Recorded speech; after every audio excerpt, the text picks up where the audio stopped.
भाणवे कामधेनवे नमतां कल्पतरवे धीन्द्रगुरवे नमः भावबोधकृतं सेवे तदुत्तममहागुरुं विशिष्य शिष्याभ्याः टिप्पण्याचार्यसंहिताः कुशाग्रपतये बाणद्युतये वादिपीतये आराधितश्रीपतये श्रीधीन्द्रयतये नमः पूज्याय राघवेन्द्राय सत्यधर्मरताय च भजतां कल्पवृक्षाय नमतां कामधेनवे आपादमौलिपर्यन्तं गुरूणामहं स्मरेतेन विघ्नाः प्रणश्यन्ति सिद्ध्यन्ति च मनोरथाः श्रीगुरुभ्यो नमः हरिः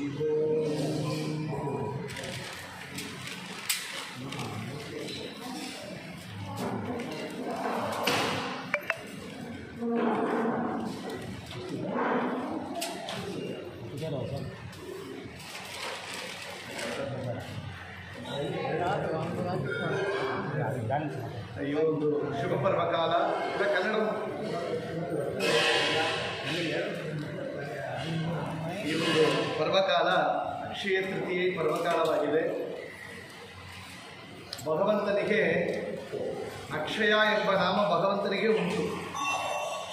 ಕ್ಷಯ ಅಂತ ಹೇಳಿದರೆ ನಾಶವಾಗುವುದು ಅಂತ ಅರ್ಥ. ನಾವು ಹೇಳ್ತೇವೆ ಪಾಪಕ್ಷಯ ಆಗಬೇಕು ಅಂತ, ಪಾಪಕ್ಷಯ ಅಂತ. ಇದು ಭಗವಂತ ಅಕ್ಷಯ, ನಾಶ ಇಲ್ಲದವ ಭಗವಂತ, ನಾಶ ಇಲ್ಲದೆ ಶಾಶ್ವತವಾದ ಫಲವನ್ನು ನೀಡುವವ ಭಗವಂತ. ಶಾಶ್ವತವಾದ ಫಲ ಅಂತ ಹೇಳಿದರೆ ಅದು ಮೋಕ್ಷ, ಆ ಮೋಕ್ಷವನ್ನು ನೀಡುವವ ಭಗವಂತ. ಶಾಶ್ವತವಾದ ಫಲ ಅಂತ ಹೇಳಿದರೆ ಅಕ್ಷಯವಾಗಿ ಫಲವನ್ನು ನೀಡುವವ ಭಗವಂತ ಅಂತ. ಭಗವಂತನಿಗೆ ಏನು ಅಂತ ನಾವು ಸಮರ್ಪಣೆ ಮಾಡುತ್ತೇವೋ ಅದನ್ನು ಅಕ್ಷಯವಾಗಿ ಮತ್ತು ವಾಪಸ್ ಕೊಟ್ಟೇ ಕೊಡ್ತಾನಂತ. ಅಕ್ಷಯಂ ಕರ್ಮಯಸ್ಮಿನ್ ಪರೇ ಸ್ವರ್ಪಿತಂ ಪ್ರಕ್ಷಯಂ ಯಾಂತಿ ದುಃಖಾನಿ ಯನ್ನಾಮತಃ ಅಕ್ಷರೋ ಯೋಜರಃ ಸರ್ವದೇವಾಮೃತಃ ಉಚಿಕಂ ಯಸ್ಯ ವಿಶ್ವಂ ಸದಾ ಜಾತಿಕಂ ಪ್ರಣಯಾಮೋ ವಾಸುದೇವಂ ದೇವತಾ ಮಂಡಲ ಖಂಡಮಂಡಲಂ ಅಕ್ಷಯಂ ಕರ್ಮ ಯಸ್ಮಿನ್ ಪರೇ ಸ್ವರ್ಪಿತಂ ಅಂತ. ಭಗವಂತನಿಗೆ ನಾವೇನು ಒಂದು ಕರ್ಮಗಳನ್ನು ಸಮರ್ಪಣೆ ಮಾಡುತ್ತೇವೋ ಆ ಕರ್ಮಕ್ಕೆ ತಕ್ಕಂತೆ ಫಲವನ್ನು ಅಕ್ಷಯ ಮಾಡಿ ಭಗವಂತ ಕೊಡ್ತಾನಂತೆ. ನಮ್ಮ ಯೋಗ್ಯತೆಗೆ ತಕ್ಕಂತೆ ಭಗವಂತ ಆ ಕರ್ಮಗಳಿಗೆ ಫಲವನ್ನು ಅಕ್ಷಯವಾಗಿ ಮಾಡಿ ಕೊಡ್ತಾನೆ ಅಂತ ಆಚಾರ್ಯರು ತಮ್ಮ ದ್ವಾದಶ ಸ್ತೋತ್ರದಲ್ಲಿ ವಿಶೇಷವಾಗಿ ಹೇಳಿದ್ದಾರೆ. ಅಂತ ವಿಶೇಷವಾದ ಅಕ್ಷಯವಾಗಿ ಫಲವನ್ನು ನೀಡುವಂತಹ ಭಗವಂತ ಈ ಒಂದು ಪರ್ವಕಾಲ ಅಕ್ಷಯ ತೃತೀಯ ಪರ್ವಕಾಲದಲ್ಲಿ ನಮ್ಮ ಎರೆಮಂಗಲ ಶ್ರೀ ಗೋಪಾಲಕೃಷ್ಣ ಮುಖ್ಯಪ್ರಾಣ ರಾಯರ ಸನ್ನಿಧಾನದಲ್ಲಿ ಈ ಒಂದು ಅಕ್ಷಯ ತೃತೀಯ ವೈಭವದಲ್ಲಿ ಯಥಾಶಕ್ತಿ ಆ ಅಕ್ಷಯ ತೃತೀಯ ಬಗ್ಗೆ ನಾವು ಇವತ್ತು ನೋಡುವಂಥದ್ದು ಅಕ್ಷಯ ತೃತೀಯ ಏನು ರಾಯರಿಗಿರುವಂಥ ಸಂಬಂಧವನ್ನು ನೋಡೋಣ ಅಂತ ಸಂಕ್ಷಿಪ್ತವಾಗಿ. ಅಕ್ಷಯ ತೃತೀಯ ವೈಶಾಖ ಮಾಸ ಶುದ್ಧ ತೃತೀಯ ಅಕ್ಷಯ ತೃತೀಯ ಅಂತ ನಾವು ಹೇಳಿದೆವು. ಭಗವಂತ ಅಕ್ಷಯವಾಗಿ ಫಲವನ್ನು ನೀಡುವವ ಅಂತ. ಒಂದೆರಡು ಉದಾಹರಣೆಗಳು ನೋಡಬೇಕಾದರೆ ದ್ರೌಪದಿ ದೇವಿ ನಾವು ಕೇಳ್ತೇವೆ, ಒಂದು ಘಟನೆ ಮಹಾಭಾರತದಲ್ಲಿ ಹೇಳ್ತಾ ಇದ್ದಾರೆ. ಒಂದು ಸಮಯ ಭಗವಂತ ಕೃಷ್ಣನಿಗೆ ಸಣ್ಣದಾಗಿ ಒಂದು ಗಾಯ ಆಗಿತ್ತು. ಆಗಿದಾಗ ಆ ಗಾಯಕ್ಕೆ ಆ ಸಮಯದಲ್ಲಿ ಆ ತಕ್ಷಣ ತನ್ನ ದ್ರೌಪದಿ ತನ್ನ ವಸ್ತ್ರದಿಂದ ತೆಗೆದು ಆ ಗಂಟಾಕಿ ಆ ಬೆರಳುಗಳಲ್ಲಿ ಕಟ್ಟಿದಳುವಂತೆ. ಕೃಷ್ಣ ಹೇಳಿಕೊಂಡ ಭಗವಂತ ಹೇಳಿದಂತೆ ನನಗೆ ಋಣ ಆಗಿದೆ ಅಂತ. ಭಗವಂತ ನೋಡಿ ನಾವು ಹೇಳ್ತೇವೆ, ನಾವು ರಾಯರಿಗೆ ಎಷ್ಟು ಮಾಡಿದ್ದೇವೆ ಅಷ್ಟು ಮಾಡಿದ್ದೇವೆ. ರಾಯರು ಹೇಳ್ತಾರಪ್ಪ ನೀವು ಕೊಟ್ಟ 15 ರೂಪಾಯಿ 20 ರೂಪಾಯಿ ಪಂಚಾಮೃತ ಹಾಗೆ ಅದಾಗ 20 ಲಕ್ಷವಾಗಿ 20 ಕೋಟಿಯಾಗಿ ಮತ್ತೆ ಬರುತ್ತೆ ಅಂತ. ನಮಗೇನಂದರೆ ನಂಬಿಕೆ ಇಲ್ಲ. ನಮಗೆ ಒಂದು ಪ್ರದಕ್ಷಿಣೆ ಆಗುವಾಗಲೇ ಭಗವಂತ ಜಾಬ್ ಕೊಡಬೇಕು, ಇನ್ನೊಂದು ಪ್ರದಕ್ಷಿಣೆ ಆದರೆ ಮದುವಾಗಿ ಬಿಡಬೇಕು, 3ನೇ ಪ್ರದಕ್ಷಿಣೆ ಆಗಿಬಿಡ ಮಕ್ಕಳಾಗಿಬೇಕು, 4ನೇ ಪ್ರದಕ್ಷಿಣೆಗೆ ನಮಗೆ ಗ್ರೀನ್ ಕಾರ್ಡ್ ಆಗಿ ಇವತ್ತು ಸೆಟ್ಲ್ ಆಗಬೇಕು. ಅಷ್ಟೊಂದು ಎಲ್ಲ ಇನ್ಸ್ಟೆಂಟ್ ಕಾಫಿ ಥರ ಎಲ್ಲ ಇನ್ಸ್ಟೆಂಟ್ ಆಗಿ ಫಲವನ್ನು ನೋಡ್ತಾ ಇದ್ದೇವೆ. ಯಾರೊಬ್ರು ಹೇಳಿದರು ರಾಯರಿಗೆ ಸೇವೆ ಮಾಡಿದ್ದೆ ನಮಗಿನ್ನೂ ಫಲ ಬರಲಿಲ್ಲ ಅಂತ. ಯಾವುದ್ರ ಬೆಳಿಗ್ಗೆ ಹಣ ಕಟ್ಟಿದ್ರೆ ಸಾಯಂಕಾಲ ಜಾಬ್ ಬರಲಿಲ್ಲ ಅಂತ. ಆ ರೀತಿಯಲ್ಲಿ ಫಲವನ್ನು ಉದ್ದೇಶ ಇಟ್ಟುಕೊಂಡು ನಾವು ಸೇವೆಯನ್ನು ಭಕ್ತಿಯನ್ನು ಮಾಡಿದರೆ ಭಗವಂತ ಹೇಳ್ತಾರೆ ನಂಬಿ ಕೆಟ್ಟವರಿಲ್ಲವೋ ರಂಗಯ್ಯನ ನಂಬದೆ ಕೆಟ್ಟರೆ ಕಡರಿ.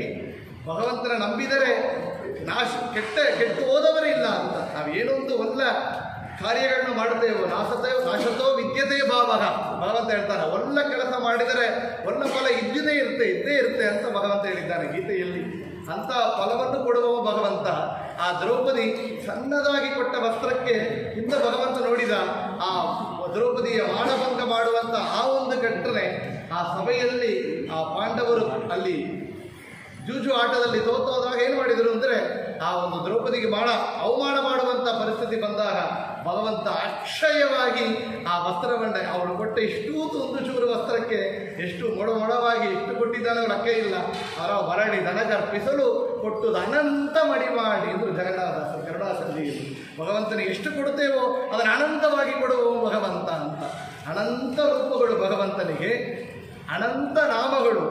ಭಗವಾನ್ ಸತತಂ ಏಕರೂಪಿನೇ ದಶರೂಪಿನೇ ಶತರೂಪಿನೇ ಸಹಸ್ರ ರೂಪಿನೇ ಅವಿಕಾರಿಣೇ ಸ್ಫುಟಮನಂತ ರೂಪಿನೇ ಸುಖಜಿತ್ ಸಮಸ್ತ ತನವೇ ನಮೋ ನಮಃ ಅಂತ ಆಚಾರ್ಯರು ಬದರಿಕಾಶ್ರಮಕ್ಕೆ ಹೋಗಿ ವೇದವ್ಯಾಸರ ನಮಸ್ಕಾರ ಮಾಡಿದಾಗ ಸ್ತೋತ್ರ ಮಾಡ್ತಾರೆ.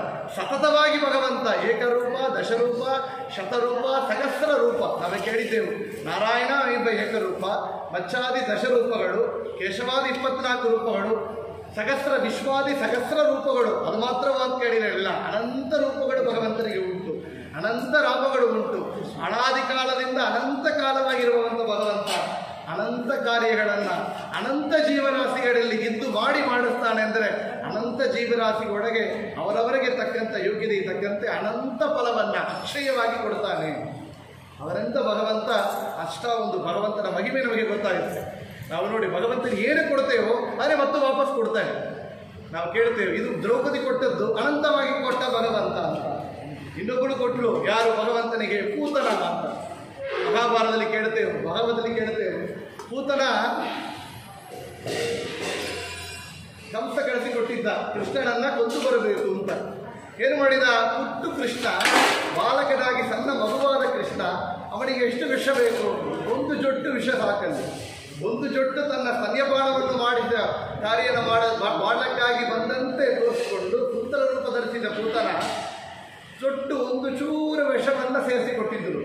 ಭಗವಂತ ನೋಡಿದ, ಭಗವಂತನಿಗೆ ನಿಷಿದ್ಧ ಪದಾರ್ಥಗಳು ಮಾಡ್ಲಿಕ್ಕೆ ನಾವು ಏನು ಹೇಳ್ತೇವೆ, ನಾವೇನು ತಗೊಂಡ್ಬರ್ತೇವೆ ಅದನ್ನು ಭಗವಂತನಿಗೆ ಸಮರ್ಪಣ ಅಂತ ಹೇಳಿದರೆ, ನಾವು ನಿಷಿದ್ಧ ಪದಾರ್ಥ ಸ್ವೀಕಾರ ಮಾಡಿ ಅದನ್ನೇ ಕೊಟ್ಟು ಬಿಡ್ತೇವೆ ಅಂತ ಹೇಳಿದರೆ ಆಚಾರ್ಯರು ಒಪ್ಪೋದಿಲ್ಲ. ಆ ನಿಷಿದ್ಧ ಪದಾರ್ಥ ಭಗವಂತನಿಗೆ ವಿಷವನ್ನು ಕೊಟ್ಟಲು ಪೂತನ. ಭಗವಂತ ಏನು ಮಾಡಿದ? ಅಕ್ಷಯಂ ಕರ್ಮ ಯಸ್ಮಿನ್ ಪರೇ ವರ್ಪಿತಂ, ಮರಳಿ ದನಗರ್ಪಿಸಲು ಕೊಟ್ಟುದ ಅನಂತ ಮಡಿ ಮಾಡಿ.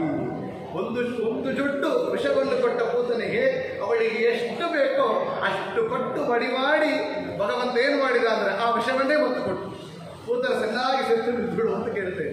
ಭಗವಂತನಿಗೆ ಏನು ಭಕ್ತಿಯಿಂದ ಶ್ರದ್ಧೆಯಿಂದ ಪತ್ರಂ ಪುಷ್ಪಂ ಫಲಂ ತೋಯಂ ವ್ಯೋಮೇ ಭಕ್ತಿಯ ಪ್ರಯತ್ನದಿ. ಒಂದು ದಳ ಶ್ರೀ ತುಳಸಿ ಬಿಂದುಗಂಧೋದಕವ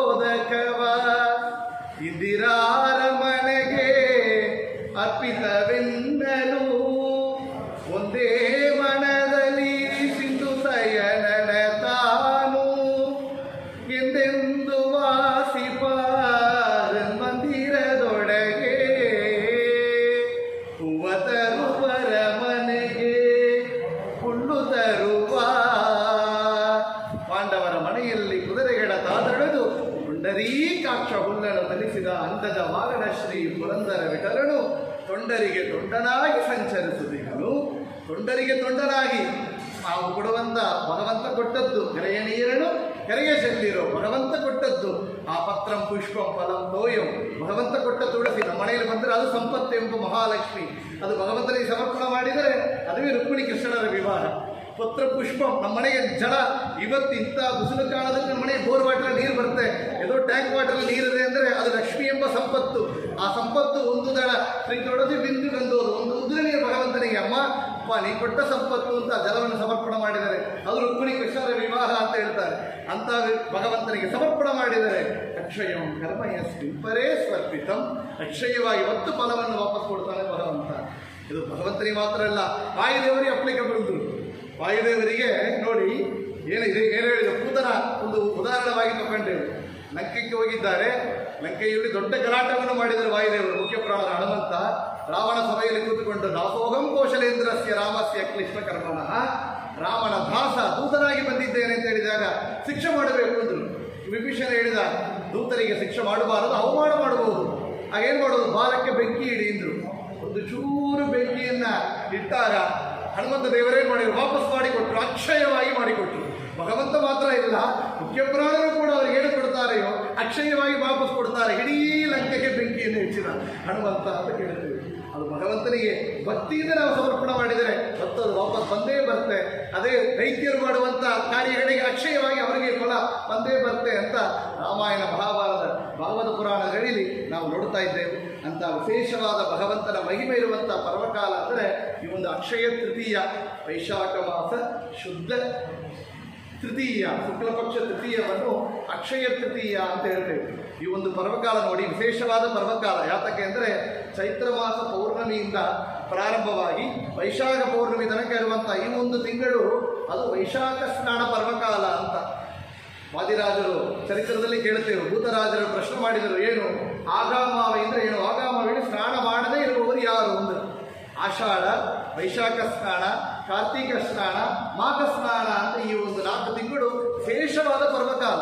ಆ ಪರ್ವಕಾಲಗಳಲ್ಲಿ ನಾವು ಮಾಡುವಂಥ ಯಜ್ಞ, ಜಪ, ಪಾರಾಯಣ, ತೀರ್ಥಯಾತ್ರೆ, ತೀರ್ಥ ಸ್ನಾನ, ದಾನಗಳು ಎಲ್ಲ ಹೆಚ್ಚು ಹೆಚ್ಚಾಗಿ ಅಕ್ಷಯವಾಗಿ ಫಲವನ್ನು ನೀಡುತ್ತದ್ದು. ಅಂಥ ಒಂದು ಪರ್ವಕಾಲದಲ್ಲಿ ಸ್ನಾನ ಮಾಡಲೇಬೇಕು, ಖಂಡಿತವಾಗಿ ಮಾಡಬೇಕು. ಯಾರು ಮಾಡೋದಿಲ್ಲ ಅಂದರೆ ಭೂತ ಪ್ರೇತ ಪಿಶಾಚಗಳು ಮಾಡೋದಿಲ್ಲ, ಭೂತವಾಗಿರುವ ನೀ ಮಾಡೋದಿಲ್ಲ ಅಂದರು ವಾದಿರಾಜ. ಮುಂದೆ ಅವರಿಗೆ ಜ್ಞಾನ ಬರುತ್ತೆ, ತಾನೇ ವಾದಿರಾಜರ ಶಿಷ್ಯರು ಎಂಬುದು ಪರೀಕ್ಷೆ, ಆ ಜ್ಞಾನ ಹೊತ್ತು ಅವರಿಗೆ ಅಪರೋಕ್ಷ ಜ್ಞಾನವನ್ನು ಪ್ರಭಾವಿತ ನೀಡಿ ವಾದಿರಾಜರ ಅನುಗ್ರಹದಿಂದ ಭೂತರಾಜರಾಗಿ ಮತ್ತು ಸೇವೆಯನ್ನು ಮಾಡ್ತಾರೆ ಅಂತ ಹೇಳಿ ಅಂತ ವಿಶೇಷವಾದ ವೈಶಾಖ ಸ್ನಾನ ಪರ್ವಕಾಲ. ವೈಶಾಖ ಸ್ನಾನ ಪರ್ವಕಾಲದಲ್ಲಿ ಏನು ಮಾಡಬೇಕು ಹೇಳಿದಂತೆ ಜಪ, ಪಾರಾಯಣ, ಹೋಮ, ದಾನ ಧರ್ಮಗಳು, ತೀರ್ಥಯಾತ್ರೆಗಳು. ನಮಗೆ ಸಾಧ್ಯ ಗಂಗಾದಿ ತೀರ್ಥಗಳಿಗೆ ಸ್ನಾನ ಮಾಡಬೇಕು, ಎಲ್ಲರಿಂದ ಸಾಧ್ಯ ಆಗೋದಿಲ್ಲ. ದಾಸರು ಹೇಳ್ತಾರೆ, ಸಾಧು ಸಜ್ಜನರ ಸಂಘ ಒಂದು ಸ್ನಾನ ಅಂತ. ಇತ್ತು ಎರೆಯಮಂಗಲದಲ್ಲಿ ಇಷ್ಟು ಸಜ್ಜನರು ಸೇರಿ ರಾಯರು, ಮುಖ್ಯಪ್ರಾಣರ, ಕೃಷ್ಣರ ಸನ್ನಿಧಾನದಲ್ಲಿ ಜಯಿಸ್ತಾ ಇಲ್ಲ. ಏನೋ ಸಿನಿಮಾ ಹರಟೆಯೋ ಇಲ್ಲ ಅರಸಿಯಲ್ಲ, ಅದು ಪಾಲಿಟಿಕ್ಸ್ ಮಾತಾಡಲಿಕ್ಕೆ ಸೇರಿದ ಗುಂಪಲ್ಲ, ಭಗವಂತನ ಚಿಂತನ ಮಾಡಲಿಕ್ಕೆ ಸೇರಿದ ಗುಂಪು ಇಲ್ಲಿ ಗಂಗಾದಿ ತೀರ್ಥಗಳ ಸನ್ನಿಧವಾಗಿದೆ. ಇದುವೇ ದೊಡ್ಡ ತೀರ್ಥ ಸ್ನಾನ ಅಂತ. ಅಂತ ತೀರ್ಥ ಸ್ನಾನದ ಪರ್ವಕಾಲ ವೈಶಾಖ ಸ್ನಾನ ಪರ್ವಕಾಲವಾಗಿದೆ. ಇನ್ನೊಂದು ಅಕ್ಷಯ ತೃತೀಯ ಅಂತ ಹೇಳಿದರೆ ಹೇಳ್ತಾರೆ, ಎಷ್ಟೋ ಮೆಸೇಜ್ ಎಲ್ಲ ಬರ್ತಾ ಇದೆ. ವಿಶೇಷವಾಗಿ ಪಾಂಡವರಿಗೆ ಸೂರ್ಯ ಅಂತರ್ಯಾಮಿಯಾದ ಭಗವಂತ ಅಕ್ಷಯ ಪಾತ್ರವನ್ನು ನೀಡಿದ ಒಂದು ಪರ್ವಕಾಲ ಈ ಒಂದು ಪರ್ವಕಾಲ ಅಂತ ಹೇಳ್ತಾರೆ. ಇನ್ನು ವಿಶೇಷವಾಗಿ ಒಂದು ಯುಗ ಪ್ರಾರಂಭವಾದ ಪರ್ವಕಾಲ ಕೂಡ ಈ ಒಂದು ಅಕ್ಷಯ ತೃತೀಯವಾಗಿದೆ ಅಂತ ವಿಶೇಷವಾಗಿ ಹೇಳ್ತಾರೆ. ಕುಚೇಲರಿಗೆ ಭಗವಂತ ಅನುಗ್ರಹ ಮಾಡಿದ್ದು ಒಂದು ಪರ್ವಕಾಲ ಅಂತ ಹೇಳ್ತಾರೆ. ಅಂತ ವಿಶೇಷವಾದ ಪರ್ವಕಾಲವಾಗಿ ಅಕ್ಷಯ ತೃತೀಯ ಇದೆ. ಇಂಥ ಅಕ್ಷಯ ತೃತೀಯ ಪರ್ವಕಾಲದಲ್ಲಿ ನಾವು ಏನು ಮಾಡಬೇಕು ಅಂತ ಕೇಳಿದರೆ ಶಾಸ್ತ್ರಗಳು ಹೇಳ್ತಾ ಇದೆ. ವಿಶೇಷವಾಗಿ ನಾವು ನೋಡಿದರೆ ಈ ಅಕ್ಷಯ ತೃತೀಯ ನಾವೇನು ತಗೊಂಡೇವು ಅಂದರೆ ಪರ್ಚೇಸ್ ಮಾಡಲಿಕ್ಕಾಗಿ ತಗೊಂಡೇವು. ಇವತ್ತು ನೋಡಿದರೆ ಎಲ್ಲ ಜ್ಯುವೆಲ್ಲರಿ ಶಾಪ್ಲಿ ಎಲ್ಲ ಬುಕ್ಕಿಂಗ್, ಅಡ್ವಾನ್ಸ್ ಬುಕ್ಕಿಂಗ್ ಆಗಿದೆ. ಬರೀ ಹಲ್ಲು ಜೊತೆಗೋ ಅಲ್ಲವೋ ಕ್ಯೂಡಲ್ಲಿ ಇಡಬೇಕು. ಈ ಫಾರಿನ್ ಎಲ್ಲ ಥ್ಯಾಂಕ್ಸ್ ಗಿವಿಂಗ್ ಡೇ ಅಂತ ಹೇಳ್ತಾರೆ. ಈ ನವೆಂಬರ್ ಟೈಮ್ಲಿ ಬರ್ತಾ ಇದೆ ಥ್ಯಾಂಕ್ಸ್ ಗಿವಿಂಗ್. ಆಗ ಏನು ಮಾಡ್ತಾರೆ ಅಂದರೆ ಬಿಟ್ಟೆ ಮೊದಲ ದಿನ ರಾತ್ರಿ ಹೋಗಿ ಸೇರಿ ಬಿಡ್ತಾರೆ, ಕ್ಯೂ ಸ್ವಲ್ಪ ಜಾಗ ಇರೋದಿಲ್ಲ ಅಂತೇಳಿ. ಎಲ್ಲ ಕಮ್ಮಿ ಪರ್ಚೇಸ್, ಆಫರ್ ಪ್ರೈಸಲ್ಲಿ. ಆ ರೀತಿಯಲ್ಲಿ ಇಂದು ಭಾರತ ದೇಶದಲ್ಲಿ ಆಗ್ತಾ ಇದೆ. ಅಕ್ಷಯ ತೃತೀಯ ಮುಂದಿನ ದಿನವೇ ಕೂತುಕೊಳ್ಳುವಂಥ ಪರಿಸ್ಥಿತಿ ಆಗಿದೆ. ಇದು ಪರ್ಚೇಸ್ ತೆಗೆದುಕೊಳ್ಳಕ್ಕಾಗಿರುವಂಥ ದಿನ ಇಲ್ಲ, ಕೊಡಬೇಕಾದ ದಿನ ಅಂದು. ಇದು ನಾವು ದಾನ ಧರ್ಮಗಳನ್ನು ಮಾಡಬೇಕಾದ ದಿನ. ಅಂಥ ದಿನ ಅಂದರೆ ಈ ಒಂದು ಅಕ್ಷಯ ತೃತೀಯ ಪರ್ವಕಾಲ.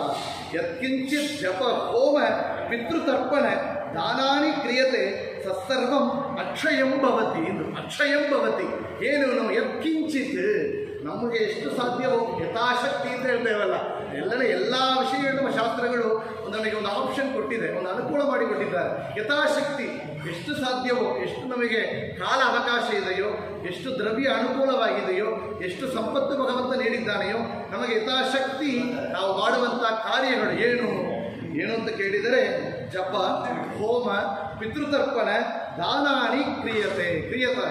ನಾವು ಮಾಡುವಂತಹ ಜಪ ಇವತ್ತು ದಿವಸ ಏನು ಜಪ ಮಾಡಬಹುದು? ನಿತ್ಯನು ಮಾಡುವಂತಹ ಗಾಯತ್ರಿ ಜಪ 10 ಹೇಳ್ತಾರ, 100 ಹೇಳಿ, 100 ಹೇಳ್ತಾರ, 1000 ಹೇಳಿ, ಎಷ್ಟೇ ಹೇಳ್ತಾರೋ ಅಕ್ಷಯಂ ಕರ್ಮ ಎಸ್ತಿಂಪರೇ ಸ್ವರ್ಪಿತಂ. ಇವತ್ತು ದಿವಸದಲ್ಲಿ ಮಾಡುವಂತಹ ಜಪಗಳಿಗೆ ವಿಶೇಷವಾಗಿ ಬಲವಂತ ಫಲವನ್ನು ನೀಡುತ್ತಾನೆ, ಅಕ್ಷಯವಾಗಿ ಫಲವನ್ನು ನೀಡುತ್ತಾನೆ. ಈ ಒಂದು ಪರ್ವಕಾಲ ನೋಡಿ, ಸ್ತ್ರೀಗಳು ಲಕ್ಷ್ಮೀ ಶೋಭಾನೆ, ಮಧ್ವನಾಮ ಏನೊಂದು ನೀವು ಮೊದಲೇ ಕಲ್ತಿದ್ದಿರೋ ಅದನ್ನು ಪಾರಾಯಣ ಮಾಡಿ. ವಿಷ್ಣು ಸಹಸ್ರನಾಮ, ವಾಯುಸ್ತುತಿ, ಸುಂದರಕಾಂಡ, ರಾಯರ ಸ್ತೋತ್ರಗಳು ಎಲ್ಲ ಹೆಚ್ಚು ಇವತ್ತು ಪಾರಾಯಣ ಮಾಡಿದರೆ ವಿಶೇಷವಾದ ಫಲವನ್ನು ಭಗವಂತ ನೀಡುತ್ತಾನೆ. ಇದು ಒಂದು.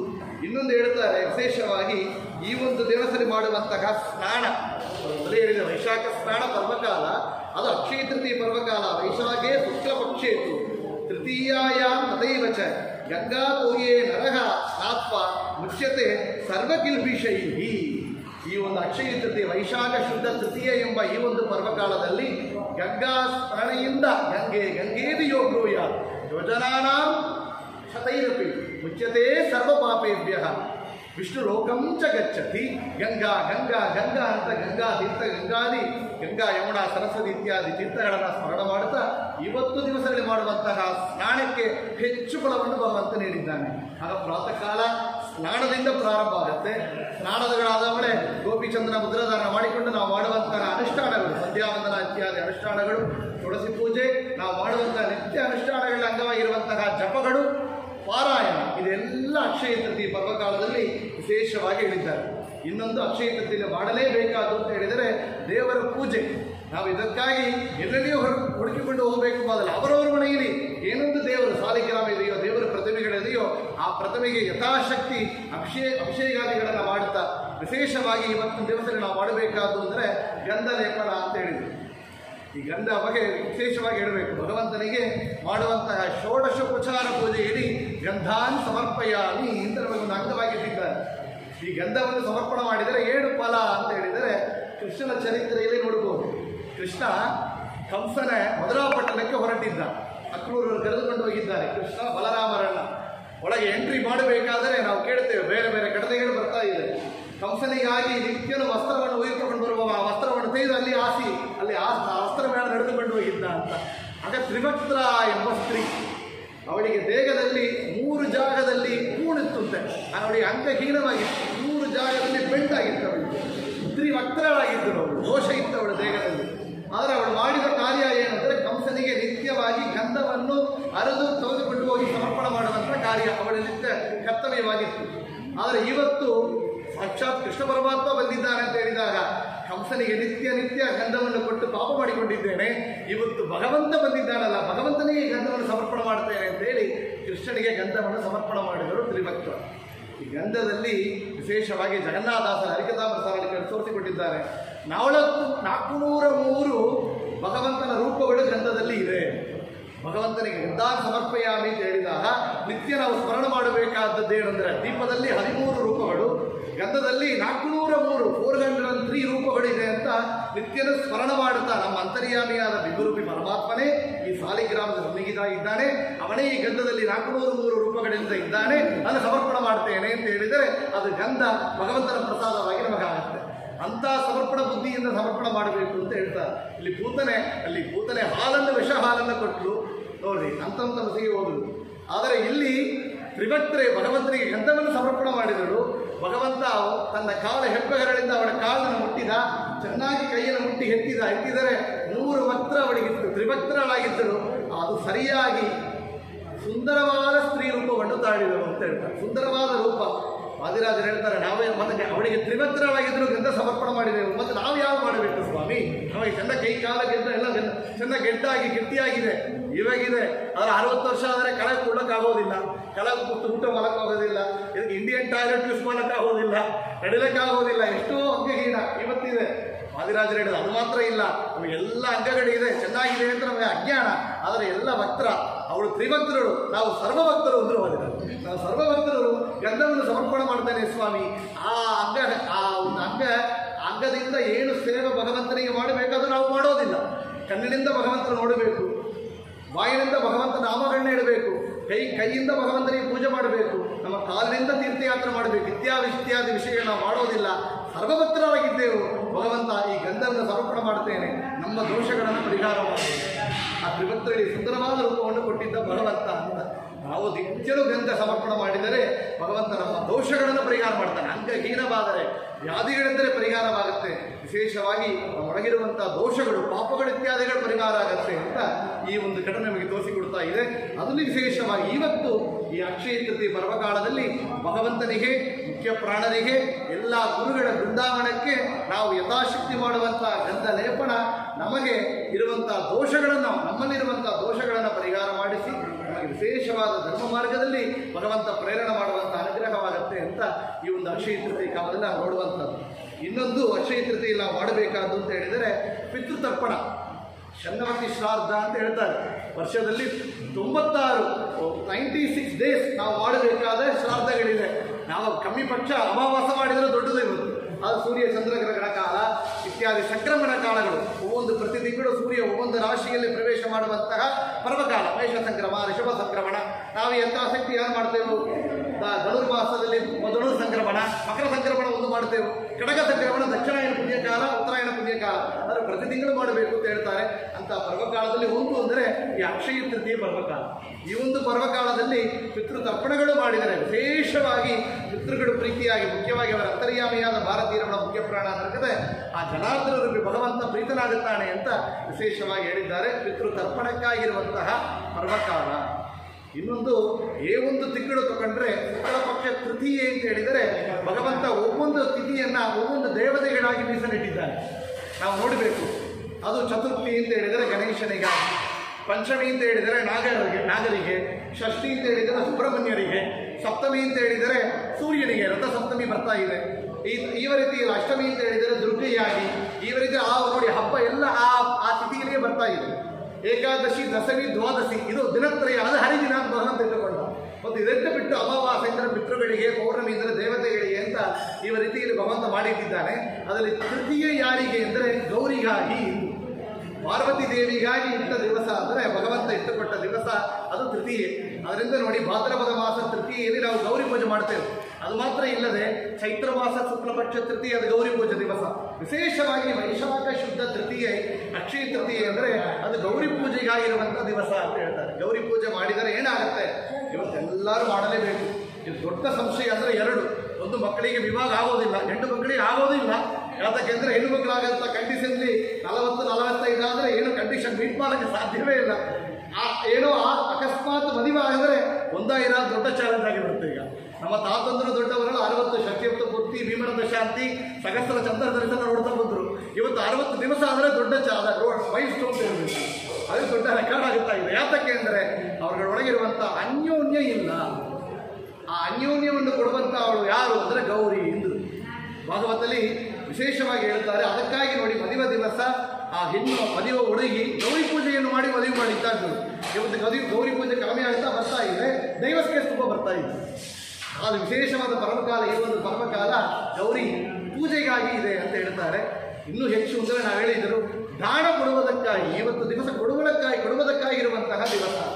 ಇವತ್ತು ದಿವಸದಲ್ಲಿ ನಾವು ಮಾಡುವಂತಹ ದಾನ, ತಾಂಬೂಲ ದಕ್ಷಿಣೆ ಇರಬಹುದು. ವಿಶೇಷವಾಗಿ ಇದು ವಸಂತ ಕಾಲವಾಗಿದೆ. ಈ ವಸಂತ ಕಾಲ ಅಂದರೆ ಸಮ್ಮರ್ ಸೀಸನ್ ನಾವು ಹೇಳ್ತೇವಲ್ಲ, ಈ ಸೀಸನ್ನಲ್ಲಿ ನಾವೇನು ಮಾಡಬೇಕು?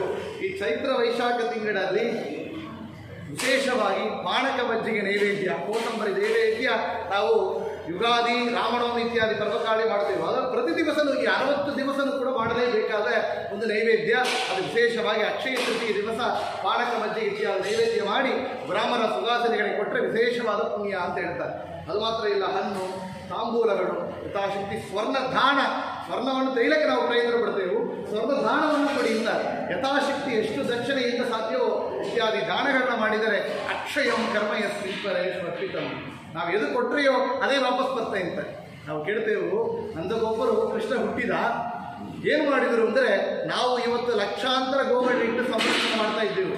ಆದರೆ ಕೃಷ್ಣ ಗೋಪಾಲಕನಾಗಿದ್ದರೆ ಇದೆಲ್ಲ ಸಾಕುವುದು. ಎಷ್ಟು ಬೇಕು? ಕೋಟಿ ಕೋಟಿ ಹಾಕಲು ಬೇಕು. ಕೃಷ್ಣ ಗೋಪಾಲನಿಗೆ ಇರುತ್ತೆ. ಅದು ಇಲ್ಲೇ ಆಗುತ್ತೆ ಇನ್ವೆಸ್ಟ್ ಮಾಡೋದು. ಯಾವುದೋ ಮ್ಯೂಚುವಲ್ ಫಂಡ್ ಇದ್ದರೆ ಇನ್ವೆಸ್ಟ್ ಮಾಡಿದ್ರೆ ರಿಟರ್ನ್ ಬರುತ್ತೆ. ಮತ್ತು ಎಲ್ಲಿ ಇನ್ವೆಸ್ಟ್ ಮಾಡಿದರೆ ಲಕ್ಷ ಗೋಗಳು, ಕೋಟಿ ಗೋಗಳು ಆಗುತ್ತೆ ಅಂದರೆ ದಾನ ಕೊಟ್ಟರೆ ಬರುತ್ತೆ ಶಾಸ್ತ್ರಗಳು. ಅದೇನು ಮಾಡಿದ? ಲಕ್ಷ ಗೋ ದಾನ ಮಾಡಿರುತ್ತೆ ನಂದಗೋಪ. ಕೃಷ್ಣನಿಗೆ ನಾಮಕರಣ ಮಾಡಬೇಕಾದ್ರೆ ಕೃಷ್ಣ ಹುಟ್ಟಿದಾರಂತ ತಿಳಿದ ಕ್ಷಣ ನಾಮಕರಣ ಮಾಡಲಿಕ್ಕೆ ಮುಂಚೆ ಲಕ್ಷ ಗೋಗಳ ದಾನ ಮಾಡಿದ. ಕೃಷ್ಣ ಬೆಳೆದ ಕ್ಷಣ, ಬೆಳೆದ ದಿವಸ ಆ 5-6 ವರ್ಷಗಳಲ್ಲಿ ಕೋಟಿ ಗೋಗಳು ಬಂದರು, ಮತ್ತೆ ವಾಪಸ್ ಬಂದಿತ್ತು ಅಂತಾರೆ. ಏನು ದಾನವಾಗಿ ಕೊಡ್ತೇವೋ ಅದು ಅಕ್ಷಯ ಕರ್ಮ ಪರೇ ಸ್ವರ್ಪಿತಂ. ಭಗವಂತ ಅಕ್ಷಯವಾಗಿ ಮತ್ತು ವಾಪಸ್ ಮಾಡ್ತಾನೆ ಅಂತ ಹೇಳ್ತೇವೆ. ಅಂತ ವಿಶೇಷವಾದ ಪರ್ವಕಾಲದಲ್ಲಿ ನಾವು ಇವತ್ತು ದಿವಸ ರಾಯರಿಗೆ ಮತ್ತು ಈ ಅಕ್ಷಯ ತೃತೀಯ ಇರುವಂಥ ಸಂಬಂಧ ಅಂತ ನೋಡಿದರೆ, ಒಂದು ಮುಖ್ಯವಾಗಿ ಇವತ್ತೊಂದು ದಿವಸ ಪರಶುರಾಮ ಜಯಂತಿ. ಭಗವಂತನ ಬೇರೆ ಬೇರೆ ರೂಪಗಳು ಬೇರೆ ಬೇರೆ ಕಾಲದಲ್ಲಿ ಅವತಾರ ಮಾಡಿದೆ. ಆಚಾರ್ಯರು ಹೇಳ್ತಾರೆ ಭಗವಂತನ ಎಲ್ಲ ರೂಪಗಳು ಎಲ್ಲ ಕಾಲದಲ್ಲಿ ಉಂಟು.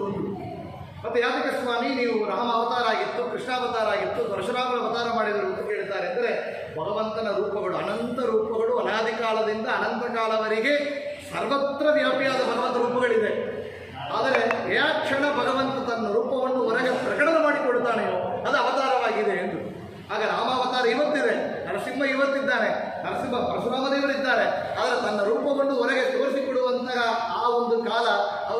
ಕಾಲ, ಅದು ಅವತಾರ ಜಯಂತಿ ಕಾಲ ಅಂತೇಳಿ ನಾವು ವಿಶೇಷವಾಗಿ ನಾವು ಆ ಒಂದು ಅವತಾರ ದಿವಸದಲ್ಲಿ ವಿಶೇಷವಾಗಿ ಪೂಜೆ ಇತ್ಯಾದಿಗಳನ್ನ ಮಾಡ್ತೇವೆ. ನಾವು ಮಾಡುವಂಥ ಒಂದು ಕಾರ್ಯ ಅಂತ ಹೇಳಿದರೆ ಈ ಜಯಂತಿ, ಕೃಷ್ಣ ಜಯಂತಿ ವಿಶೇಷ ಅರ್ಘ್ಯವನ್ನು ಕೊಡ್ತೇವೆ, ಉಪವಾಸದಿಂದ ಅರ್ಘ್ಯ. ಆದರೆ ಶಾಸ್ತ್ರ ಹೇಳಿದೆ ಭಗವಂತನ ಎಲ್ಲ ಜಯಂತಿ ಉತ್ಸವ ದಿನಗಳಲ್ಲೂ ಕೂಡ ಭಗವಂತನಿಗೆ ಭಾರತೀಯರಮಣ ಒಂದು ಬೇಡ, ಭಾರತೀಯರಮಣ ಮುಖ್ಯ ಪ್ರಾಣ ಅಂತರ್ಗತ ಪರಶುರಾಮಾಯ ನಮಃ ಇದಮರ್ಘ್ಯಂ ಇದಮರ್ಘ್ಯಂ ಇದಮರ್ಘ್ಯಂ. ಉಪವಾಸ ನಿಮಗೆ ಆದರೆ ಸಾಧ್ಯ, ಇಲ್ಲದ್ರೆ ಊಟ ಮಾಡ್ಬೋದು. ಆದರೆ ಉಪವಾಸದಿಂದ ಬೆಳಗ್ಗೆದ್ದ ಅರ್ಘ್ಯ. ಏನು ಪರಶುರಾಮ ಜಯಂತಿ, ಬೌದ್ಧ ಜಯಂತಿ, ಹಯಗ್ರೀವ ಜಯಂತಿ, ವರಾಹ ಜಯಂತಿ, ಪೂರ್ವ ಜಯಂತಿ ಎಲ್ಲ ಜಯಂತಿಗಳು, ಮುಖ್ಯವಾಗಿ ಭಾದ್ರಪದ ಮಾಸ ನೋಡಿದರೆ ಜಯಂತಿ ಉತ್ಸವ ಬರ್ತಾ ಇದೆ, ವಾಮನ ಜಯಂತಿ ಎಲ್ಲ ಬರ್ತಾ ಇದೆ. ಆ ಜಯಂತಿ ಪರ್ವಕಾಲದಲ್ಲಿ ಯಥಾಶಕ್ತಿ ಭಗವಂತನಿಗೆ ಕರೆಯ ನೀರನ್ನು ಕರೆಯ ಚೆಲ್ಲಿರು, ಹಾಗಂತ ಭಗವಂತನಿಗೆ ಅರ್ಘ್ಯಾದಿಗಳನ್ನು ಕೊಡಬೇಕು. ಪರಶುರಾಮ ರೂಪ ಅಂತ ಹೇಳಿದರೆ ಭಗವಂತನ ಜ್ಞಾನ ಕೊಡುವಂತಹ ರೂಪ, ಜ್ಞಾನಕ್ಕಾಗಿ ವಿಶೇಷವಾದ ಅವತಾರ ಮಾಡಿದ ರೂಪ ಅಂತ ಹೇಳಿದರೆ ಹಯಗ್ರೀವ, ದತ್ತಾತ್ರೇಯ, ಕಪಿಲ, ವೇದವ್ಯಾಸ. ಈ ನಾಲ್ಕು ರೂಪಗಳು ಜ್ಞಾನಕ್ಕಾಗಿ ಪ್ರತ್ಯೇಕವಾಗಿ ಅವತಾರ ಮಾಡಿದ ರೂಪಗಳು. ಆದರೆ ಭಗವಂತನ ಎಲ್ಲ ರೂಪಗಳು ಜ್ಞಾನ ಕೊಡುವಂಥ ರೂಪಗಳೇ.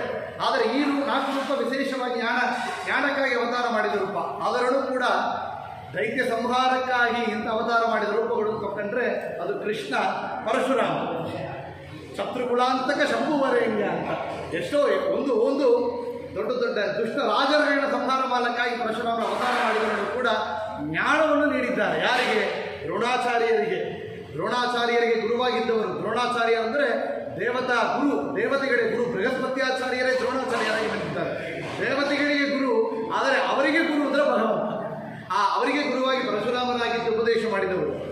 ಅಷ್ಟವಸುಗಳು ಅಂತ ಹೇಳ್ತೇವೆ. ಅಷ್ಟವಸುಗಳಲ್ಲಿ ಒಬ್ಬರಾಗಿರುವಂತಹ ಭೀಷ್ಮರು, ಆ ಭೀಷ್ಮರಿಗೆ ಗುರುವಾಗಿದ್ದವರು ಅಂದರೆ ಪರಶುರಾಮರು. ಸೂರ್ಯನ ಅವತಾರ ಕರ್ಣನಿಗೆ ಗುರುವಾಗಿದ್ದವರು ಪರಶುರಾಮರು. ಆಗ ಈ ರೀತಿ ನೋಡಿದರೆ ಎಲ್ಲರಿಗೆ ವಿಶೇಷವಾಗಿ ಜ್ಞಾನವನ್ನು ನೀಡಿದ ರೂಪ ಅಂದರೆ ಪರಶುರಾಮ ರೂಪ ಅಂತ ಕೇಳ್ತೇವೆ. ಇನ್ನೊಂದು ಕೃಷ್ಣ ರೂಪ. ಕೃಷ್ಣ ದೈತ್ಯರ ಸಂಹಾರಕ್ಕಾಗಿ ಅವತಾರ ಮಾಡಿದ, ಆದರೆ ಅರ್ಜುನನಿಗೆ ಭಗವದ್ಗೀತೆ ಉಪದೇಶವನ್ನು ಮಾಡಿದ, ಜ್ಞಾನವನ್ನು ಕೊಟ್ಟಿದ್ದಾನೆ. ಸಂಹಾರ 2 ಕಾರ್ಯವನ್ನು ಮಾಡಿದವ ಕೃಷ್ಣ ಅಂತ ಕೇಳ್ತೇವೆ. ಅಂತ ಪರಶುರಾಮ ರೂಪ ಜ್ಞಾನವನ್ನು ನೀಡಿದ ರೂಪ ಮತ್ತು ದೈತ್ಯರ ಸಂಹಾರಕ್ಕಾಗಿ ಬಂದ ರೂಪ, ಎರಡು ಒಂದು. ಇನ್ನೊಂದು ವಿಶೇಷವಾಗಿ ನೋಡಿದರೆ ನಾವು ಇವತ್ತು ದಿವಸದಲ್ಲಿ ರಾಯರಿಗೆ ಅಕ್ಷಯ ತೃತೀಯಿರುವಂಥ ಸಂಬಂಧ ಸಂಕ್ಷಿಪ್ತವಾಗಿ 5 ನಿಮಿಷ ಹೇಳ್ತಾನೆ. ರಾಯರು ನೋಡ್ರಿ, ಅಕ್ಷಯಂ ಕರ್ಮಯಸ್ಮಿನ್ಪರೇ ಸ್ವರ್ಪಿತಂ, ಭಗವಂತನಿಗೆ ಕೊಟ್ಟರೆ ಅಕ್ಷಯವಾಗಿ ಮತ್ತು ವಾಪಸ್ ಕೊಡ್ತಾನೆಂದರೆ ರಾಯರ ಚರಿತ್ರೆಯನ್ನು ನಾವು ನೋಡಬೇಕು. ರಾಯರು ಪೂರ್ವಾಶ್ರಮದಲ್ಲಿ ವೆಂಕಟನಾಥನಾಗಿದ್ದಾಗ 4 ವರ್ಷ ಕಾಲ ಅವರು ವಿವಾಹ ಆದ ಮೇಲೆ, ಮಕ್ಕಳು ಆದ ಮೇಲೆ, ಲಕ್ಷ್ಮೀನಾರಾಯಣಾಚಾರ್ಯ ಮಹಾ 4 ವರ್ಷ ಕಾಲ ವಾರಕ್ಕೆ 1 ದಿವಸ ಅರ್ಧ ಹೊಟ್ಟೆ ಊಟ ಮಾಡ್ತಾ ಇದ್ರಂತೆ. ಇಷ್ಟೊಂದು ಆ ಒಂದು ಪರಿಸ್ಥಿತಿ ಅವರಿಗಿತ್ತು. ಅಂದರೆ ಪಾಠವನ್ನು ಹೇಳೋದು ಹೋಗ್ತಾರೆ ಮಠಕ್ಕೆ, ಅಲ್ಲಿ ಊಟ ಮಾಡೋದಿಲ್ಲ. ಯಾತಕ್ಕೆ ಅಂದರೆ ನಾವು ಊಟ ಯಾತಕ್ಕೆ ಊಟ ಮಾಡೋ, ಹೆಂಡತಿ ಮಕ್ಕಳು ಉಪವಾಸ ಕಾಯ್ತಾ ಇದ್ದಾರೆ. ಸ್ವಾಮಿ, ಹೆಂಡತಿ ಸರಸ್ವತಿ ಬಾಯಿ ಮಗನನ್ನು ಕರೆದು ಬರುವುದಿಲ್ಲ, ಅವರಿಗೆ ಬಾಧ್ಯ ಇಲ್ಲ ಅಂದರು. ಯಾತಕ್ಕೆ ಬಾಧ್ಯತೆ ಇಲ್ಲ? ಯಾತಕ್ಕೆ ಅಂದರೆ ಪಾಠ ಹೇಳಿದವ ನಾನು ಹೆಂಡತಿಯನ್ನು ಊಟ ಮಾಡೋಕ್ಕೆ ಸಾಧ್ಯ. ಇಷ್ಟೊಂದು ವೈರಾಗ್ಯಗಳು ಅವರಿಗೆ. ಪಾಠ ಹೇಳಿದ್ದೆ ನಾನು, ನಮ್ಮ ಹೆಂಡತಿ ಮಕ್ಕಳು ಊಟ ಮಾಡೋಕ್ಕೆ ಸಾಧ್ಯ ಇಲ್ಲ ಮಠದಲ್ಲಿ. ನೀವು ಊಟ ಮಾಡಿ, ಅವ್ರಿಗೆ ಊಟ ನಾವು ಊಟ ಮಾಡೋದು. ಪಾಠ ಮಾತ್ರ ಹೇಳ್ತಾದ್ರು, ಊಟ ಬೇಡ ಅಂದರು. ನಮಗೆ ಊಟ ಬೇಕು, ಪಾಠ ಬೇಡ ಇತ್ತು. ಪಾಠ ಮಾತ್ರ ಬೇಕು ಅವರಿಗೆ. ಪೀಠ ಕೊಡ್ತಾರಂತ ಸುಧೀಂದ್ರ ತೀರ್ಥರು, ಪೀಠನೂ ಬೇಡ ಅಂದರು. ನನಗೆ ಪೀಠ ಬೇಡ, ಊಟ ಬೇಡ, ಪಾಠ ಮಾತ್ರ ಬೇಕು. ರಾಯರ ಚಿಂತನೆ ನಮಗೆ ಪೀಠ ಬೇಕು, ಊಟ ಬೇಕು, ಪಾಠ ಬೇಡ. ಈ ಕಾಲದ ಚಿಂತನೆ ಕಲಿಯುಗದಲ್ಲಿ ರಾಯರ ವೈರಾಗ್ಯ ಅಂತ ಅವರು 4 ವರ್ಷ ಕಾಲದಲ್ಲಿ ಭಗವಂತನಿಗೆ ಆ ಜಲವೇ ಅಭಿಷೇಕ, ಆ ಜಲವೇ ನೈವೇದ್ಯ, ಆ ಜಲವೇ ಆಹಾರ, ಪ್ರಸಾದ, ಅಂಗಾರ ಚಿಲಿಪಿಕೊಂಡು ಬಂದು ಬಿಡ್ತಾರಷ್ಟೆ. ಅಂತ ಒಂದು ನಿತ್ಯನು ಏಕಾದಶಿಯಾಗಿ ಅನುಸಂಧಾನ ಮಾಡ್ತಾ ಇದ್ದರು. ನಮಗೆ ಒಂದು ಏಕಾದಶಿ ನಿರ್ಜಲವಾಗಿ ಮಾಡೋಕ್ಕಾಗೋದಿಲ್ಲ. ಜಲವೇ ಆಗಾರ, ನಿತ್ಯನು ಇಟ್ಟಾಂಗೆ ಇರುವಣೋ ಹರಿಗೆ ಭಗವಂತ ಏನು ಕೊಟ್ಟಿದ್ದಾನೋ ಅದು ಪ್ರಸಾದ. ಎಲೆಯಲ್ಲಿ ಎಲ್ಲ ಕೊಡಿಸ್ತಾರೆ. ಒಂದು ಕಾಲದಲ್ಲಿ ಉಪ್ಪು, ಎಲೆಕೊಣೆ, ಇಲ್ಲಿ ನೋಡ್ರೆ ಪಾಯಸ ಸಿಹಿ, ಇಲ್ಲಿ ಕೈಗಿರುವಂಥ ಪದಾರ್ಥಗಳು, ಖಾರವಾಗಿರುವಂಥ ಪದಾರ್ಥಗಳು ಎಲ್ಲ ಕೊಡಿಸಿದ್ದಾರೆ. ನಾವೇನು ಎಲೆಯಲ್ಲಿರುವಂಥ ಸಿಹಿ ಮಾತ್ರ ತಗೊಳ್ತೇನೆ, ಸ್ವೀಟ್ ಫುಡ್ ತಗೊಳ್ತೇವೆ ಅಲ್ಲವೇ? ಎಲ್ಲ ತಗೊಳ್ತೇವಲ್ಲ. ಹೆಂಗೆಯೋ ಅದೇ ರೀತಿಯಲ್ಲಿ ಭಗವಂತ ಎಲ್ಲ ಏನು ಕೊಟ್ಟಿದ್ದಾನೆಯೋ ಸಂಸಾರದಲ್ಲಿ, ನಮ್ಮ ಲೈಫಿನಲ್ಲಿ ಭಗವಂತ ಕೊಟ್ಟದ್ದೆಲ್ಲ ನಮಗಾಗಿ ಕೊಡಿಸಿದ್ದು ಅಂತಾರೆ. ಆ ಒಂದು ಅನುಸಂಧಾನದಿಂದ ರಾಯರು ಸ್ವೀಕಾರ ಮಾಡಿದ್ದಾರೆ. ಸುಖವಾಗಲಿ ಬಹು ದುಃಖವಾಗಲಿ ಸಕ ನೀನಾಗಿರೋ ಪಾಂಡುರಂಗ, ಅತ್ವೇಷ್ಟ ಸರ್ವಭೂತಾನ ಮೈತ್ರ ಕರುಣಯೇವ ಚ ನಿರ್ಮಮೋ ನಿರಹಂಕಾರ ಸಮದುಃಖ ಸುಖ ಕ್ಷಮಿ. ಎಲ್ಲ ಜೀವರಾಶಿಗಳಲ್ಲಿ ಕಾರುಣ್ಯ, ದುರ್ವಾದಿ ಧ್ವಂತನವಯೇ ವೈಶ್ರವೇಂದಿ ವರೇಂದ್ರವೇ ಶ್ರೀರಾಘವೇಂದ್ರ ಗುರವೇ ನಮ್ಮ ಅತ್ಯಂತ ದಯಾಳು, ಅತ್ಯಂತ ದಯಾಳು. ಅಂಥ ಬಡತನದಲ್ಲಿ ಮನೆಯಲ್ಲಿ ಬಂದ ಕಳ್ಳ ಒಡೆದ ಆ ಪಾತ್ರೆಗಳನ್ನ, ಹರಿದೋದ ವಸ್ತ್ರಗಳನ್ನ, ಚಿನ್ನೇ ವಸ್ತ್ರೆ ಭಿನ್ನ ಪಾನೀಯ ಪಾತ್ರೆ ಅದನ್ನು ಕದ್ದುಬಿಟ್ಟು ಹೋಗಿದ್ದಾನೆ. ಆದರೆ ಆ ಕಳ್ಳನ ಮೇಲೂ ಕಾಲಿನ ತೋರಿಸಿಕೊಟ್ಟಿರುತ್ತೆ. ಬೇರೆ ಯಾರ ಮನೆಗೆ ಹೋಗಿದ್ರೆ ಒಳ್ಳೇದಾಗಿದೆ, ಏನೋ ಆಗಿರುತ್ತೆ, ನಮ್ಮನೆಗೆ ಬಂದಿದ್ದಾಳಲ್ಲ, ಏನೋ ಡಿಸಪಾಯಿಂಟ್ಮೆಂಟ್ ಆಗಿರಲ್ಲ, ಇನ್ನೂ ಹೇಳಿಕೊಂಡಿರುತ್ತೆ. ಕಳ್ಳ ನಮ್ಮನೆಗೆ ಬಂದಿದ್ದಾನಂದರೆ ಭಗವಂತ ನಮ್ಮನ್ನ ಚೆಂದಾಗಿಟ್ಟಿದ್ದಾನೆ. ನಮ್ಮನೆ ಒಂದು ಕಳ್ಳ ಬರ್ತಾರಲ್ಲ, ನಮಗಿಂತ ಕೆಳಗಿಟ್ಟಿದ್ದಾನೆ ಭಗವಂತ, ನಮ್ಮನ್ನು ಚೆನ್ನಾಗಿಟ್ಟಿದ್ದಾನೆ ಅಂತ ಅವರ ಅನುಸಂಧಾನ. ಅವರು ಮಾಡಿದ ಆ ಒಂದು ಪುಣ್ಯ ಭಗವಂತ ಅಂಥ ಬಡತನೂ ಕೂಡ ಅವರು ಏಕಾದಶಿ ಅನುಸಂಧಾನದಿಂದ ಭಗವಂತನಿಗೆ ಸಮರ್ಪಣೆ ಮಾಡ್ತಾ ಇದ್ದಾರಲ್ಲ. ಅಕ್ಷಯಂ ಕರ್ಮಯ ಸ್ವೀಪರೇ ಸ್ವರ್ಪಿತಂ. ಇವತ್ತು ಅವರಿಗೆ ಏನೊಂದು ವೈಭವ, ನಿತ್ಯನ ವಜ್ರ ಕವಚವೇನೋ, ಸ್ವರ್ಣ ಕವಚ ಏನೋ, ಯಾನ ಮರ್ಮಣೆ ಏನೋ, ರಥೋತ್ಸವ ಏನೋ. ಇವತ್ತು ರಾಯರು ಅಂತ ಹೇಳಿದರೆ ನಮ್ಮ ಹೊಟ್ಟೆಪಾಡು ತುಂಬುತ್ತೇವೆ. ರಾಯರು ನಾಮ ಹೇಳಿದರೆ ಹೊಟ್ಟೆಪಾಡು ತುಂಬತ್ತೆ. ರಾಯರಿಗೆ ಅಂತ ಫ್ಲಾಟ್ ಆಗಿರೋ ಪ್ಲಾಟ್ ಎಲ್ಲ ಮಾಡಿದ್ರು. ರಾಯರು ಬೇಡ್ರಿ ಆದೋಣಿ ಕೊಡ್ತಾನೆ ಅಂತ ಮುಸ್ಲಿಂ ರಾಜ, ಆದೋಣಿ ಒಳ್ಳೆ ಸುಭಿಕ್ಷವಾಗಿರುವಂಥ ಜಾಗ ರಾಯರೇ. ನೀವು ಮಂತ್ರಾಲಯ ಮಾಂಚಾಲ ಗ್ರಾಮಕ್ಕೆ ಹೇಳ್ತೀರಿ, ಅದು ಗಂಧಕ ಭೂಮಿ. ರಾಯರು ಬಂದರೆ ಅದು ಸುಭಿಕ್ಷವಾಗಿ ಬಿಡುತ್ತೆ ಎಂದು. ರಾಯರು ಬಂದರು. ಇವತ್ತು ನೋಡಿ ಆದೋಣಿ ಚಂದ ಸಣ್ಣ ಊರಾಗಿಬಿಡುತ್ತೆ. ಇದು ಮಂತ್ರಾಲಯ ಡೆವಲಪ್ ಆಗಿದೆ. ರಾಯರು ಅಂತ ನಾಮ ಹೇಳಿದರೆ ಅದು ಡೆವಲಪ್ ಆಗುತ್ತೆ. ರಾಯರ ನಾಮ ಹೇಳಿದವರಿಗೆ ಹೊಟ್ಟಪಾಡಿ ತುಂಬತ್ತೆ ಅಂದರೆ ಅದು ರಾಯರ ಮಾಡಿದ ಪುಣ್ಯ. ಅದಕ್ಕೆ ಭಗವಂತ ನೀಡಿದ ಅಕ್ಷಯವಾದ ಕರ್ಮವನ್ನು ಮಾಡ ಫಲವಾಗಿ ಅಕ್ಷಯವಾದ ಫಲವನ್ನು ಭಗವಂತ ರಾಯರಿಗೆ ನೀಡಿದ್ದಾನೆ ಅಂತ ರಾಯರಲ್ಲಿ ನೋಡಿ ನಾವು ತಿಳಿದುಕೊಳ್ಬೋದು. ಇನ್ನೊಂದು ರಾಯರು ಪರಶುರಾಮರಿಗಿರುವಂಥ ಸಂಬಂಧವನ್ನು ಒಂದು ಘಟನೆ ನೋಡೋಣ. ಎಂದು ಪರಶುರಾಮ ಜಯಂತಿ. ರಾಯರು ತಂಜಾವೂರಿನಿಂದ 12 ವರ್ಷ ಕಾಲ ಮಳೆ ಇಲ್ಲ, ಅಲ್ಲಿ ಬೆಳವಣಿಗೆ ಇಲ್ಲ, ಊಟಕ್ಕೆ ತುಂಬ ಕಷ್ಟವಾಗಿತ್ತು. ಅಂಥ ಒಂದು ಪರಿಸ್ಥಿತಿ ಬಂದಾಗ ತಂಜಾವೂರು ರಾಜ ರಾಯನ ಕರೆಸಿದರು. ಗುರುಗಳೇ, ನೀವೇ ಅನುಗ್ರಹ ಮಾಡಬೇಕು. ರಾಯರು ಹೇಳಿದರು, ಯಾಗವನ್ನು ಮಾಡಬೇಕು, ಯಜ್ಞಯಾಗಗಳನ್ನ ಮಾಡಬೇಕು. ನಿತ್ಯನ ಯಜ್ಞಯಾಗಗಳನ್ನ ಪಾಲಕ್ಕೆ ಶುರು ಮಾಡಿದರು. ದೊಡ್ಡ ಮಳೆ, 12 ವರ್ಷ ಇಲ್ಲದೆ ಇರುವಂತಹ ಆ ಒಂದು ಭೂಮಿಯಲ್ಲಿ ಬಿಡದೆ ದಿನ ದಿನ ದಿನ ದಿನ ಮಳೆ ಬರ್ತಾ ಇತ್ತು. ಎಷ್ಟು ಒಂದು ಅಗ್ರಿಕಲ್ಚರ್ ನಾವು ಬೆಳವಣಿಗೆ ಆಗಬೇಕು ಅಷ್ಟೊಂದು ಮಳೆ ಆಗಿದೆ. ಆಗ ರಾಜ ಏನು ಮಾಡಿದ ಅಂದರೆ ತನ್ನ ಪರಂಪರೆಯಾಗಿದ್ದ ರತ್ನಹಾರವನ್ನು ಸಮರ್ಪಣೆ ಮಾಡಿದ ರಾಯರಿಗೆ. ಇಷ್ಟೊಂದು ದೊಡ್ಡ ಕಾರ್ಯ ಮಾಡಿಕೊಟ್ಟಿದ್ದರೆ ನಿಮ್ಮ ಅನುಗ್ರಹದಿಂದ ಆಗಿದೆ ನೋಡಿ. ರಾಯರು ಎಷ್ಟೊಂದು ಲಾಂಗ್ ಟರ್ಮ್ ವಿಷಯ ನೋಡಿ. ಮಳೆ ಬಂದಿದೆ, ಊಟಕ್ಕೆ ಒಡೆ ಮಾಡಿ ಏನೋ ಎಲ್ಲ ಮಠದಲ್ಲಿ ಊಟ ಮಾಡಿದ್ರು. ಮಠದಲ್ಲಿ ಎಲ್ಲರಿಗೂ ಊಟ, ಯಜ್ಞ ನಡೀತಾ ಇದೆ. 10 ದಿವಸ ಆಯಿತು, 1 ತಿಂಗಳಾಯಿತು. ಎಲ್ಲ ಏನು ಹೇಳ್ತಾರೆ, ಲೇಸಿನೆಸ್ ಬಂದು ಬಿಡುತ್ತೆ. ಊಟ ಹಾಕಿದ್ರೆ ಬಿಟ್ಟರೆ ಮತ್ತೇನು ಮಾಡಿದರು, ಇಲ್ಲೆಲ್ಲ ಎಲ್ಲರಿಗೆ ಧಾನ್ಯವನ್ನು ಕೊಡಿ, ಮನೆಯಲ್ಲಿ ಅಡಿಗೆ ಮಾಡಿ ಊಟ ಮಾಡಿ. ಜದಾನಾದ ಬೀಜಾಕ್ಷರವನ್ನು ಬರೆದರೆ ಅಕ್ಷಯವಾಗಿ ಬಂದಿರುತ್ತೆ. ರಾಯರ ಅನುಗ್ರಹ ಶಾಪಾನುಗ್ರಹ ಶಕ್ತಾನ್ಯೋ ರಾಘವೇಂದ್ರಾಂದ್ರ ವಿದ್ಯತೆ. ರಾಯರು ಎಲ್ಲಿ ಹುಟ್ಟುತ್ತಾರೆ ಅಕ್ಷಯವಾಗುತ್ತೆ. ಭಗವಂತ ಒಳಗೆದ್ದು ಅನುಗ್ರಹವನ್ನು ಮಾಡಿದ್ದಾರೆ. ಆ ಬೀಜಾಕ್ಷರವನ್ನು ಬರೆದರೆ ಗಜಾನದಲ್ಲಿರುವಂತಹ ಆ ಧಾನ್ಯ ಬೆಳೀತಾ ಇತ್ತು. ಎಷ್ಟು ಜನಕ್ಕೆ ಕೊಡಬೇಕು ಅಷ್ಟು. ಮತ್ತೇನು ಮಾಡಿದರು, ಎಲ್ಲ ಶುರು ಮಾಡಿ ಕೆಲಸವನ್ನು ಶುರು ಮಾಡಿ ಬಲವಣಿಗೆ ಆಗತ್ತೆ ಅಂತ. ಆಗ ರಾಜ ಆ ರತ್ನಹಾರವನ್ನು ಕೊಟ್ಟಿದ್ದ. ಅಗ್ನಿಕುಂಡದಲ್ಲಿ ಅಗ್ನಿ ಅಂತರ್ಗತ ಪರಶುರಾಮ ರೂಪಿ ಭಗವಂತನ ಸನ್ನಿಧಾನ. ನಿತ್ಯನೂರೇ ನಾವು ವೈಶ್ವದೇವ ಮಾಡಬೇಕು ಅಂದರೆ ಅಗ್ನಿ ಅಂತರ್ಗತ ಪರಶುರಾಮನಿಗೆ ಸ್ಮರಣೆಯನ್ನು ಮಾಡ್ತೇವೆ. ಆಗ ಏನು ಮಾಡಿದರು ರಾಯರು, ಪ್ರತ್ಯಕ್ಷವಾಗಿ ಭಗವಂತ ಇದ್ದಾನೆ, ಈ ಯಾಗಗಳನ್ನ ಸ್ವೀಕಾರ ಮಾಡಿದ್ದಾನೆ, ಯಾಗಕ್ಕೆ ಫಲವಾಗಿ ಮಳೆಯನ್ನು ನೀಡಿದ್ದಾನೆ. ಯಾರು? ಪರಶುರಾಮ ರೂಪಿ ಪರಮಾತ್ಮ. ಈ ರತ್ನಹಾರ ಕೊಟ್ಟ ಕ್ಷಣ ಏನು ಮಾಡಿದರು, ಅಗ್ನಿ ಅಂತರ್ಗತ ಭಾರತೀಯರನ್ನ ಮುಖ್ಯ ಪ್ರಾಣ ಅಂತರ್ಗತ ಪರಶುರಾಮ ಪ್ರಿಯತ ಸಮರ್ಪಣೆ ಮಾಡಿಬಿಟ್ರು. ಅಗ್ನಿ ಆಗಿಬಿಟ್ರು. ಆ ಕ್ಷಣ ರಾಜರಿಗೆ ಪರಂಪರೆಯಾಗಿ ಇಟ್ಟುಕೊಂಡಿರುವ ರತ್ನಹಾರವನ್ನು ಈಗ ಹಾಕಿಬಿಟ್ಟಿದ್ದಾರಲ್ಲ ಅಂತ ಅದರಲ್ಲಿ ಕಾಣಿಸಿತ್ತು. ನಾವು ಹೇಳ್ತೇವೆ ಬಾಡಿ ಲ್ಯಾಂಗ್ವೇಜ್ ಅದಂತಲ್ಲ, ಲೈಫ್ ಸ್ಕಿಲ್, ಸಾಫ್ಟ್ ಸ್ಕಿಲ್. ರಾಯರ ಅಪರೋಕ್ಷ ಜ್ಞಾನಿಗಳು ಮೊಬೈಲ್ ನೋಡಿದ್ರೆ ಗೊತ್ತಾಗುತ್ತೆ ಅವರಿಗೆ. ಆ ಕ್ಷಣ ಏನು ಮಾಡಿದರು, ಭಗವಂತನಿಗೆ ಏನು ಕೊಡುತ್ತೇವೋ ಮತ್ತು ವಾಪಸ್ ಕೊಡ್ತಾರೆ. ಭಗವಂತನಿಗೆ ಕೊಟ್ಟಿದ್ದಾನೆ, ಅಗ್ನಿ ಅಂತರ್ಗತ ಪರಶುರಾಮನಿಗೆ ಅಂತ ಕೊಟ್ಟಿದ್ದಾನೆ. ಕೇಳಿದರು, ಮುಂಚಿನಿಂದ ಶೈನಾಗಿ ಬಂದಿತ್ತು, ಶೈನಾಗಿ ಬಂದಿತ್ತು, ಮತ್ತು ಹೊರ ಅಗ್ನಿಯಿಂದ ತೆಗೆದರು, ವಾಪಸ್ ಕೊಟ್ಟರು ರಾಜನಿಗೆ ಅಂತ. ಪರಶುರಾಮರ ರೂಪಿ ಪರಮಾತ್ಮನ ಚಿಂತನೆ ಮಾಡಿ ಕೊಟ್ಟಿದ್ದರು, ಮತ್ತು ವಾಪಸ್ ಕೊಟ್ಟ ಪರಶುರಾಮ ರೂಪಿ ಪರಮಾತ್ಮ. ಆಗ ರಾಜನಿಗೆ ತುಂಬ ಚಿಂತನೆಯಾಗಿತ್ತು. ಅಲ್ಲಿ ರಾಯರಲ್ಲಿ ಪ್ರಾರ್ಥನೆ ಮಾಡಿ ನೀವು ಕ್ಷಮಿಸಬೇಕು ಅಂತ ಹೇಳಿದರೆ ರಾಮದೇವರಿಗೆ ಸಮರ್ಪಣೆ ಮಾಡಬೇಕು ಅಂತ ಮತ್ತು ಪ್ರಾರ್ಥನೆ ಮಾಡಿ ಸಮರ್ಪಣೆ ಮಾಡಿದ್ದಾರೆ.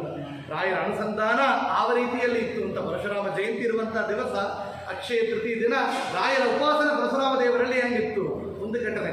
ಇನ್ನೊಂದು ಗಂಧ ಲೇಪನ ಮಾಡ್ತೇವೆ. ರಾಯರಿಗೆ ಗಂಧ ತುಂಬ ಸಂಬಂಧ, ನಾವು ಕೇಳ್ತೇವೆ. ರಾಯರು ದೊಡ್ಡ ಸಮಾರಾಧನೆಗೆ ವೆಂಕಟನಾಥನಾಗಿದ್ದವರು ಹೋಗಿದ್ದಾಗ ನೋಡ್ರಿ ಅವರ ವಿನಯ ಹೆಂಗಿತ್ತು ನೋಡ್ರಿ. ನಾವೆಲ್ಲ ಏನೋ ಕೊಂಚ 10 ರೂಪಾಯಿ ಡೊನೇಷನ್ ಮಾಡಿದರೆ ನಮಗೆ ಮುಂದೆ ಕರೀತಾರೆಯಾ, ಶಾಲು ಹೊಂದಿಸ್ತಾರೆ ಅಂತ ಕೇಳ್ತೀವಿ. ರಾಯ ಎಷ್ಟು ದೊಡ್ಡ ಸಭೆಗೆ ಹೋದ್ರೂ ಹಿಂದೆ ಮೂಡೆಯಲ್ಲಿ ಕೊಡ್ತಾರೆ. ವೆಂಕಟನಾಥನೇ ನೀವು ಬರಬೇಕು ಅಂದರೆ ಕರೆದ್ರೆ ಬರ್ತಾರೆ. ಸಮಾರಾಧನೆ ಹೋಗಿದ್ರು, ಬಂದಿದ್ದಾರೆ ಬ್ರಾಹ್ಮಣ ನೋಡಿದರೆ ಬಡ ಬ್ರಾಹ್ಮಣನಾಗಿ ಕಾಣಿಸ್ತಾರೆ, ನೀವು ಗಂಧ ಹರಿಬೇಕು ಅಂದರು. ಇದು ಭಗವಂತ ಇಟ್ಟಾಂಗಿರವಣ ಹರಿಯೇ. ಇಷ್ಟು ಬ್ರಾಹ್ಮಣರಿಗೆ ಅವರ ಅಂತರ್ಯಾಮಿ ಭಗವಂತ 72,000 ರೂಪ ನಾಡಿಗಳಲ್ಲಿ 72,000 ರೂಪಗಳಲ್ಲಿ ಭಗವಂತ ಇದ್ದಾನಲ್ಲ, ಅವರಿಗೆ ಸಮರ್ಪಣ. ಅವರ ಅನುಸಂಧಾನ ಹಂಗೆ. ರಾಯರು ಸರ್ವತ್ರ ವ್ಯಾಪಿಯಾದ ಭಗವಂತನ ತನ್ನ ಬಹುರೂಪಿ ಪರಮಾತ್ಮವನ್ನು ನೋಡಿದವರು. ಅಲ್ಲವೇ ಗಂಧವನ್ನು ಅರಿಯಲಿಕ್ಕೆ ಶುರು ಮಾಡಿದರು. ಕೇಳಿದೆವು, ಅಗ್ನಿ ಸೂಕ್ತವನ್ನು ಹೇಳ್ತಾ ಹೇಳ್ತಾ ಗಂಧವನ್ನು ಅರಿದಿದ್ದಾರೆ. ಎಲ್ಲರಿಗೂ ಗಂಧ ಸಮರ್ಪಣೆ ಮಾಡಿದ್ದಾರೆ. ಬ್ರಾಹ್ಮಣರ ಮೈಯಲ್ಲಿ ಹೆಚ್ಚಿಕೊಂಡಿದ್ದರೆ ಎಲ್ಲರಿಗೂ ತಗದಗ ತೋರಿಸ್ತೇವೆ. ನಿರುಪಣ ಬಾಯಿ ಸುಡುವ ಅಂತ ಕೇಳ್ತಾರೆ. ರಾಯರು ಹೇಳಿದರೆ ಅದು ಬಿಸಿ ಆಗುತ್ತೆ ಅಂತಾರೆ. ಅಗ್ನಿ ಸೂಕ್ತ ಹೇಳಿದ ಗಂಧವನ್ನು ಆಡಿದರೆ ಅದು ದಗದಗಂತ ಬಿಸಿ ಕಾಣಿಸ್ತೆ ಎಲ್ಲರಿಗೂ. ಮತ್ತು ರಾಯರಲ್ಲಿ ಬಂದರು. ವೆಂಕಟರಾದರೆ ಏನೋ ಒಂದು ಆಗಿದೆ, ಎಲ್ಲರಿಗೂ ಬಿಸಿ ಕಾಣಿಸ್ತಾ ಇದೆ, ಏನಾಗಿತ್ತು? ಅವ್ರು ಹೇಳಿದರು, ಅವರು ಇಂಟೆನ್ಷನ್ನೇ ಮಾಡಲಿಲ್ಲ. ಅವರು ಅಗ್ನಿ ಸೂಕ್ತ ಹೇಳಿದರು. ಅವರು ವಾಕ್ಪಟುತ್ವ ನೋಡ್ರಿ, ನಾಲಿಗಳಲ್ಲಿ ಮಂತ್ರ ಶಬ್ದಗಳು ಸಿದ್ಧಿಯಾಗಬೇಕು ಅಂದರೆ ಈ ರೀತಿಯಲ್ಲಿ ಇರಬೇಕು. ನಾವು ಹರಿವಾಯಿಸುತ್ತ ಹೇಳಿದ್ದೆವು, ಮಧ್ವನಾಮ ಹೇಳ್ತಾ ಇದ್ದೆವು. ವಾಕ್ಪಟುತ್ವ ಹೆಂಗಿರ್ಬೇಕು ಅಂದರೆ ನಮ್ಮ ಮಾತು ಹೇಳಿದರೆ ಮಕ್ಕಳು ಕೇಳಬೇಕು ಅಂದರೆ ಮಂತ್ರ ಜಪಗಳಿಲ್ಲ ಇತ್ತು ನಾಲಿಗಳಲ್ಲಿ. ನಮ್ಮ ಮಾತು ಯಾರು ಕೇಳೋದಿಲ್ಲ. ರಾಯರು ಹೇಳಿದರೆ ಮಾತು ಹೇಗೆ ನಡೀತಾ ಇತ್ತಿದ್ರೆ ವಾಕ್ಪಟುತ್ವ ಅವರ ಮಂತ್ರ ಸಿದ್ಧಿ ಆಗಿತ್ತು. ಮಂತ್ರ ಸಿದ್ಧಿ ಕ್ಷೇತ್ರ ಮಂತ್ರಾಲಯ ಗೋಪಾಲದಾಸರು ಕೊಂಡಾಡ್ತಾರೆ. ಅವರು ಇರುವಂಥ ಕ್ಷೇತ್ರವೇ ಮಂತ್ರಸಿದ್ಧಿ ಕ್ಷೇತ್ರ ಅಂತ. ಅವರು ಮತ್ತು ವಾರ್ಣ ಸೂಕ್ತವನ್ನು ಹೇಳಿದರೆ ಚೆಲ್ಲದ ಫ್ರಿಜ್ಜಲ್ಲಿ ಇಟ್ಟಂತೆ ತಂಪಗಾಗಿತ್ತು. ರಾಯರಿಗೆ ಅಷ್ಟೊಂದು ವಾಕ್ಪಟುತ್ವ, ವಾಕ್ಸಿದ್ಧಿ, ಮಂತ್ರಸಿದ್ಧಿ ಇತ್ತು ಅಂತ ಅವರ ಚರಿತ್ರೆಯಲ್ಲಿ ಕೇಳ್ತೇವೆ. ಅದರಿಂದ ರಾಯರಿಗಿಲ್ಲ, ಎಲ್ಲ ಗುರುಗಳಿಗೂ ಕೂಡ ಗಂಧ ಲೇಪನ ಮಾಡಿದರೆ ಆ ಗಂಧ ಅದು ರಾಯರಿಗಾಗಿಲ್ಲ, ಅವ್ರಿಗೆ ತಮಗೆ ಇಟ್ಟುಕೊಳ್ಳೋದೇ ಇಲ್ಲ ಅಂದರು. ನಮಗೆ ಇಟ್ಟುಕೊಳ್ಳೋದೇ ಇಲ್ಲ. ಒಂದು ಕಥೆ ಕೇಳ್ತೇವೆ, ಸುಂದರವಾದ ಗೀತ. ಒಬ್ಬ ಏನು ಮಾಡಿದಂತೆ ರಾಯರ ಸ್ತೋತ್ರವನ್ನು ಹೇಳ್ತಾ ಪ್ರದರ್ಶನ ಮಾಡ್ತಾ ಇದ್ದಂತೆ. ಅವನಿಗೆ ಸಂಸ್ಕೃತ ಗೊತ್ತಿಲ್ಲ. ಏನೋ ಗುರುಗಳು ಹೇಳಿಕೊಟ್ಟಿದ್ದಾರೆ, ಅಧ್ಯಯನ ಮಾಡಿದ್ದಾನೆ, ಆದರೆ ಪಾರಾಯಣ ಮಾಡಿದ. ರಾಜ ಚೋರ ಮಹಾವ್ಯಾಘ್ರ ಸರ್ಪನಕ್ರಾದಿ ಪೀಡನು ಅಂತ ಸ್ತೋತ್ರ ಇದೆ. ಅವ ಏನು ಮಾಡಿದಂತೆ ರಾಜ ಚೋರ ಮಹಾವ್ಯಾಘ್ರ ಸರ್ಪನಕ್ರಾದಿ ಪೀಡನು ಅಂತ ಹೇಳಿ. ರಾಜ ಚೋರ ಅಂತ ಹೇಳಿದರೆ ಚೋರ ಅಂದರೆ ತಿರುಡನೆ ಅಂತ ಕೂಗಿದಂಗೆ. ಇದು ರಾಜ ಚೋರ ಮಹಾವ್ಯಾಘ್ರ ಸರ್ಪನಕ್ರಾದಿ ಪೀಡನಂ. ರಾಜರಿಂದ ಕಳ್ಳರಿಂದ ಬರುವಂಥ ಪೀಡೆಗಳು ಪರಿಹಾರ ಆಗತ್ತೆ ಅಂತ ಅರ್ಥ. ಅವೇನು ಮಾಡಿಬಿಟ್ಟ, ರಾಜ ಚೋರ ರಾಯರನ್ನ ಕರೆದ ಅಂತ ಇತ್ತು. ಅದೊಂದು ಪಂಡಿತರು ಏನು ಮಾಡಿದ್ರು, ಅಪ್ಪ ನೀ ತಪ್ಪ ಹೇಳ್ತಿಪ್ಪ, ನಿಲ್ಲಿಸಿದ್ರು. ತಪ್ಪ ಹೇಳ್ತಿಪ್ಪ, ಕೇಳಕ್ಕೆ ನಂತ ಸಾಧ್ಯ ಇಲ್ಲ, ಈ ಸ್ತೋತ್ರ ಪಾರಾಯಣ ನಿಲ್ಲಿಸಿಬಿಡು. ಮತ್ತೇನು ಮಾಡಿದ, ಸ್ತೋತ್ರ ಹೇಳ್ತಾ ಇದ್ದಾಗ ಗಮ್ಮತ್ತು ಸೈಲೆಂಟ್ ಆಗಿಬಿಟ್ಟ, ಪ್ರದರ್ಶನ ಮಾಡ್ತಾ ಬಂದರು. ಕೊಪ್ಪಳದಲ್ಲಿ ರಾಯರು ಬಂದರು. ಯಾರಿಗೆ? ಪಾರಾಯಣ ಮಾಡಿದವನೆಲ್ಲ. ಯಾರು ನಿಲ್ಲಿಸು ಅಂತ ಹೇಳಿದರೆ ಪಂಡಿತರಿಗೆ ಬಂದು ಹೇಳಿದಿರುತ್ತೆ. ಅವನ ಭಕ್ತಿಯಿಂದ ಪಾರಾಯಣ ಮಾಡ್ತಾ ಇದ್ದಲ್ಲ, ಅವನ ಯಾತಕಷ್ಟು ಪಂಡಿತರೇ ನೀವು ನಿಲ್ಲಿಸು ಅಂತ ಹೇಳಿದ್ರಿ. ಇಲ್ಲೆಲ್ಲ ನೀವು ಚೋರ ಅಂತ ಕರಿತಾ ಇದ್ದಾನೆ, ಅವ ಕಳ್ಳ ಅಂತ ಹೇಳಿ ಕರಿತಾ ಇದ್ದಾನೆ, ನಮಗೆ ಕೇಳಕ್ಕೆ ಆಗೋದಿಲ್ಲ. ರಾಯರು ಹೇಳಿದಿರುತ್ತೆ, ನನಗೆ ಏನು ಸಮರ್ಪಣೆ ಮಾಡ್ತಾರೆ ಭಕ್ತಿಯಿಂದ. ಅವನಿಗೆ ಗೊತ್ತಿಲ್ಲ, ಅರ್ಥ ಗೊತ್ತಿಲ್ಲ, ತಿಳಿದ್ರೆ ಸರಿಯಾಗಿ ಹೇಳ್ತಾನೆ. ಅದರ ಭಕ್ತಿ ಇದೆ ಅವನಿಗೆ. ಅವನ ಸರಿ ಮಾಡಿದರೆ ಸರಿ ಮಾಡಿಕೊಳ್ಳುತ್ತಾನೆ. ಆದರೆ ಅವ ಚೋರ ಅಂತ ಹೇಳಿದ ಆ ಶಬ್ದವನ್ನು ನಾನು ಇಟ್ಟುಕೊಳ್ಳಲ್ಲ. ನನ್ನ ಅಂತರ್ಯಾಮಿಯಾದ ಭಾರತೀಯ ರಮಣ ಮುಖ್ಯ ಪ್ರಾಣ ಅಂತಕ್ಕಂಥ ನವನೀತ ಚೋರನಾಗಿ ಕೃಷ್ಣನಿಗೆ ಸಮರ್ಪಣೆ ಮಾಡಿದೆ ಎಂದು. ಕೃಷ್ಣನಿಗೆ ಸಮರ್ಪಣೆ ಮಾಡಿದೆ, ಅದು ಭಗವಂತ ಪ್ರೀತನಾದ. ನೀವು ನಾಳೆ ಹೋಗಿ ಮತ್ತು ಹೋಗಿ ಅವನ ಕಂಟಿನ್ಯೂ ಮಾಡು ಅಂತ ಹೇಳಿದ್ರು. ಮತ್ತು ಬಂದರು ಪಂಡಿತರು ಬಂದಿರುತ್ತೆ. ಅಪ್ಪ ಏನೊಂದು ಭಾಗ್ಯವಂತ ನೀನು, ರಾಯರ ಸ್ವಪ್ನದಿಂದ ಬಂದು ಅನುಗ್ರಹ ಮಾಡಿದ್ದಾರೆ, ನಿನಗೆ ಸರಿಯಾಗಿ ಹೇಳಿರುತ್ತಾನೆ ಅಂತ ತಪ್ಪಡ ತಿರಿಸಿ ಮತ್ತು ಅವ್ರಿಗೆ ಹೇಳಿಕೊಟ್ಟಿರುತ್ತ ಪಾರಾಯಣ ಮಾಡಿದ ಅಂತ. ರಾಯರಿಗೆ ಏನೊಂದೇ ಸಮರ್ಪಣೆ ಮಾಡ್ತೇವೆ ನಾವು. ಪಂಚಾಮೃತ ಮಾಡಿದೆ, ಕವಚ ಹಾಕಿದೆ, ಏನು ಅವ್ರಿಗೆ ಇಟ್ಟುಕೊಳ್ಳೋದೇ ಇಲ್ಲ. ಎಲ್ಲ ಭಾರತೀಯರ ಮುಖ್ಯ ಪ್ರಾಣ ಅಂತಕ್ಕಂಥ ಸೀತಾಪತಿ ರಾಮಚಂದ್ರ ಪ್ರಿಯತ ಸಮರ್ಪಣೆ ಮಾಡ್ತಾರೆ. ಅದರಿಂದ ರಾಯರಿಗೆ ಇಷ್ಟು ಚೆನ್ನಾಗಿ ಗಂಧ ಲೇಪನ ಮಾಡಿದ್ದೇವಲ್ಲ, ಆ ಗಂಧ ಅವರಿಟ್ಟುಕೊಳ್ಳೋದಿಲ್ಲ. ಆ ಮಂತ್ರಿಯಾದ ಭಾರತೀಯರ ಮುಖ್ಯ ಪ್ರಾಣ ಅಂತಕ್ಕಂಥ ಆ ಗೋಪಾಲಕೃಷ್ಣನಿಗೆ ಸಮರ್ಪಣೆಯನ್ನು ಮಾಡುತ್ತಾರೆ ಅಂತ ರಾಯರ ಚರಿತ್ರೆಯಿಂದ ನಾವು ತಿಳಿಯುತ್ತೇವೆ. ಅಂತ ವಿಶೇಷವಾದ ಈ ಒಂದು ಪರ್ವಕಾಲದಲ್ಲಿ ನಾವು ರಾಯರ ಮಹಿಮೆ, ಅದು ಅಕ್ಷಯ ತೃತೀಯ ಮಹಿಮೆ, ಅದು ಪರಶುರಾಮ ದೇವರ ಮಹಿಮೆ. ಇನ್ನೊಂದು ಎರಡು ವಿಷಯ. ಇವತ್ತು ದಿವಸ ಅಂದರೆ ಅದು ವಿದ್ಯಾಧಿರಾಜ ತೀರ್ಥರ ಆರಾಧನೆ. ವಿದ್ಯಾಧಿರಾಜ ತೀರ್ಥರು ಅಂದರೆ ರಾಯರ ಪರಂಪರೆಯಲ್ಲಿರುವಂಥ ಗುರುಗಳು, ಆಚಾರ್ಯರು ಪದ್ಮನಾಭ ತೀರ್ಥರು, ನರಗರಿ ತೀರ್ಥರು, ಮಾಧವ ತೀರ್ಥರು, ಅಕ್ಷೋಭಿ ತೀರ್ಥರು, ಜಯತೀರ್ಥರ ಶಿಷ್ಯರು ವಿದ್ಯಾಧಿರಾಜ ತೀರ್ಥರು. ಅಂತ ವಿದ್ಯಾಧಿರಾಜ ತೀರ್ಥರೇ ಶಿಷ್ಯರೇ ರಾಮಚಂದ್ರ ತೀರ್ಥರು, ಅವರ ಶಿಷ್ಯರು ವಿಭುಧೇಂದ್ರ ತೀರ್ಥರು, ಜಿತಾಮಿತ್ರ ತೀರ್ಥರು, ರಘುನಂದನ ತೀರ್ಥರು, ಸುರೇಂದ್ರ ತೀರ್ಥರು, ವಿಜಯೇಂದ್ರ ತೀರ್ಥರು, ಸುಧೀಂದ್ರ ತೀರ್ಥರು, ರಾಘವೇಂದ್ರ ತೀರ್ಥರು.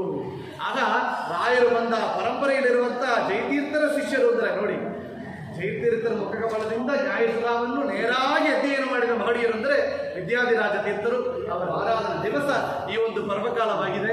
ಇನ್ನೊಂದು ನಮ್ಮ ಉಡುಪಿ ಪೇಜಾವರ ಮಠದ ವಿಜಯಧ್ವಜ ತೀರ್ಥರ ಆರಾಧನೆ. ಕನ್ನತೀರ್ಥದಲ್ಲಿ ಸನ್ನಿಹಿತರಾಗಿರುತ್ತ ವಿಜಯಧ್ವಜ ತೀರ್ಥರು ಭಾಗವತಕ್ಕೆ, ಇಡೀ ಭಾಗವತಕ್ಕೆ ಟಿಪ್ಪಣಿಯನ್ನು ಮಾಡಿಕೊಟ್ಟವರು. ಭಾಗವತಕ್ಕೆ ಟಿಪ್ಪಣಿ ಬರಬೇಕಾದರೆ ಕನ್ನತೀರ್ಥದಲ್ಲಿ ಆಚಾರ್ಯರು ಚಾತುರ್ಮಾಸ್ಯ ಮಾಡಿದ ಜಾಗ ಅಂತ ಹೇಳ್ತೇವೆ. ಅಂತಹ ಜಾಗದಲ್ಲಿ ಕೂತ್ಕೊಂಡು ಗ್ರಂಥರಚನೆ ಮಾಡಬೇಕು, ಜಪ ಮಾಡಬೇಕು ಅಂದರೆ ಆ ಗಿಡಗಳ ಎಲೆಗಳ ಶಬ್ದ ಕಾಣಿಸ್ತಾ ಇರ್ತವೆ, ಕೇಳ್ತಾ ಇತ್ತು. ಅವನಿಗೆ ಡಿಸ್ಟರ್ಬ್ ಆಗ್ತಾ ಇರ್ತದೆ. ನಮಗೆ ನೋಡಿ ಟಿವಿ ಇಟ್ಟುಕೊಳ್ಬೇಕು, ನಮಗೆ ಟಿವಿ ಇದ್ದರೆ ಜಪ ಬರಲಿಕ್ಕೆ ಸಾಧ್ಯ. ಇಲ್ಲಿ ಮೊಬೈಲ್ ರಿಗಾತ ಇರಬೇಕು, ಟಿವಿ ಇಟ್ಟುಕೊಳ್ಬೇಕು, ಅಲ್ಲಿ ವಾಟ್ಸಪ್ ಫೇಸ್ಬುಕ್ ಎಲ್ಲ ಇಟ್ಟು ಜಪ ಮಾಡಿದರೆ ನಮಗೆ ತೃಪ್ತಿ. ಅವರಿಗೆ ಡಿಸ್ಟರ್ಬೆನ್ಸ್, ಏಕಾಂತವಾಗಿ ಜಪ ಮಾಡುವವರು, ಗ್ರಂಥರಚನೆ ಮಾಡುವವರು. ಆ ಕ್ಷಣಕ್ಕೆ ತನ್ನ ಕೈಯಿಂದ ತೋರಿಸಿದರೆ ಆ ಗಿಡಗಳಲ್ಲಿ ಎಲೆಗಳು ಆಟ ಕಾಣಿಸಿದಂತೆ. ಆವತ್ತಲ್ಲ, ಇವತ್ತು 700 ವರ್ಷ ಆದರೂ ಕೂಡ ಆ ಗಿಡ ಗಾಳಿ ಆಡೋದಿಲ್ಲ ಅಂತ, ಗಿಡಗಳಲ್ಲಿ ಆಡೋದಿಲ್ಲ ಅಂದ್ರೆ ಅದರ ಸಿದ್ಧಿ ಎಷ್ಟಿತ್ತು. ಅಂತ ವಿಜಯಧ್ವಜರ ಆರಾಧನೆ ಇವತ್ತೊಂದು ದಿವಸ ಅಂತ ವಿಶೇಷವಾದ ವಿಜಯಧ್ವರು ಮಾಡಿದ ಭಾಗವತ ಗ್ರಂಥ. ಆ ಭಾಗವತ ಪ್ರತಿಪಾದಕನಾದ ಕೃಷ್ಣನ ಸನ್ನಿಧಾನ, ರಾಯರ ವಿಶೇಷವಾದ ಸನ್ನಿಧಾನ, ಮುಖ್ಯ ಪ್ರಾಣದ ಸನ್ನಿಧಾನದಲ್ಲಿ ಇವತ್ತೊಂದು ದಿವಸ ಅಕ್ಷಯ ತೃತೀಯ ಬಗೆ, ಪರಶುರಾಮನ ಜಯಂತಿಯ ಬಗೆ ರಾಯರ ಮಹಿಮೆಗಳನ್ನು, ವಿದ್ಯಾಧಿರಾಜರ ವಿಜಯಧ್ವಜ ಆರಾಧನಾ ಪರ್ವಕಾಲ ಅವರ ಮಹಿಮೆಗಳನ್ನು ಹೇಳಿದ್ದೆವು. ಇಂತಹ ಪರ್ವಕಾಲದಲ್ಲಿ ಇಲ್ಲಿ ಬಂದಿರುವಂತಹ ಎಲ್ಲ ಭಕ್ತ ಜನರಿಗೂ, ಹೇಮಂಗಲ ಭಕ್ತ ಜನರಿಗೂ ಕೂಡ ಭಗವಂತ ವಿಶೇಷವಾಗಿ ಆಯುಳ ಆರೋಗ್ಯವನ್ನು ಕೊಟ್ಟು ನಮ್ಮ ಮಕ್ಕಳಿಗೆಲ್ಲ ಸಕಾಲದಲ್ಲಿ ವಿವಾಹವಾಗಿ ನಮ್ಮ ಧರ್ಮ ಮಾರ್ಗದಲ್ಲಿ ಹೋಗಬೇಕು. ನಮ್ಮನ್ನು ಬಿಟ್ಟು ಹೋಗಬಾರ್ದು. ನಮ್ಮ ಮಕ್ಕಳು, ಹುಟ್ಟಿದ ಮಕ್ಕಳೆಲ್ಲ ನಮ್ಮ ರಾಯರ ಭಕ್ತರಾಗಿ ಸೇವೆ ಮಾಡುವಂಥ ಮಕ್ಕಳು ಹುಟ್ಟಲಿ, ಹುಟ್ಟಿದ ಮಕ್ಕಳು ಆ ರೀತಿಯಲ್ಲಿ ಸೇವೆಯನ್ನು ಮಾಡಲಿ ಅಂತ ಪ್ರಾರ್ಥನೆ ಮಾಡ್ತಾ, ರೋಗಗಳು ಪರಿಹಾರವಾಗಲಿ, ಆಯುಳನ್ನು ಕೊಡಲಿ, ಆಯುಷನ್ನು ವಿಶೇಷವಾಗಿ ರಾಯರಿಗೆ ಸೇವೆ ಮಾಡುವಂಥ ಬುದ್ಧಿಯನ್ನು ಕೊಟ್ಟು ಜ್ಞಾನ ಭಕ್ತಿ ವೈರಾಗ್ಯವನ್ನು ನೀಡಲಿ ಅಂತ ಹೇಳುವಂಥ ಪ್ರಾರ್ಥನೆಯನ್ನು ಮಾಡ್ತಾ ಎರಡು ಮಾತುಗಳನ್ನ ರಾಘವೇಂದ್ರ ತೀರ್ಥ ಗುರುವಾಂತರ್ಗತ ಸಮಸ್ತ ಗುರುಗಳ ಅಂತರ್ಯಾಮಿಯಾದ ಭಾರತೀಯರನ್ನು ಮುಖ್ಯ ಕ್ಷೇತ್ರಮೂರ್ತಿ ಆ ಗೋಪಾಲಕೃಷ್ಣನ, ಉಡುಪಿ ಕೃಷ್ಣನ ಪಾದಾರವಿಂದಗಳಲ್ಲಿ ಸಮರ್ಪಣೆ ಮಾಡುತ್ತೇವೆ. ಶ್ರೀ ಕೃಷ್ಣಾರ್ಪಣ.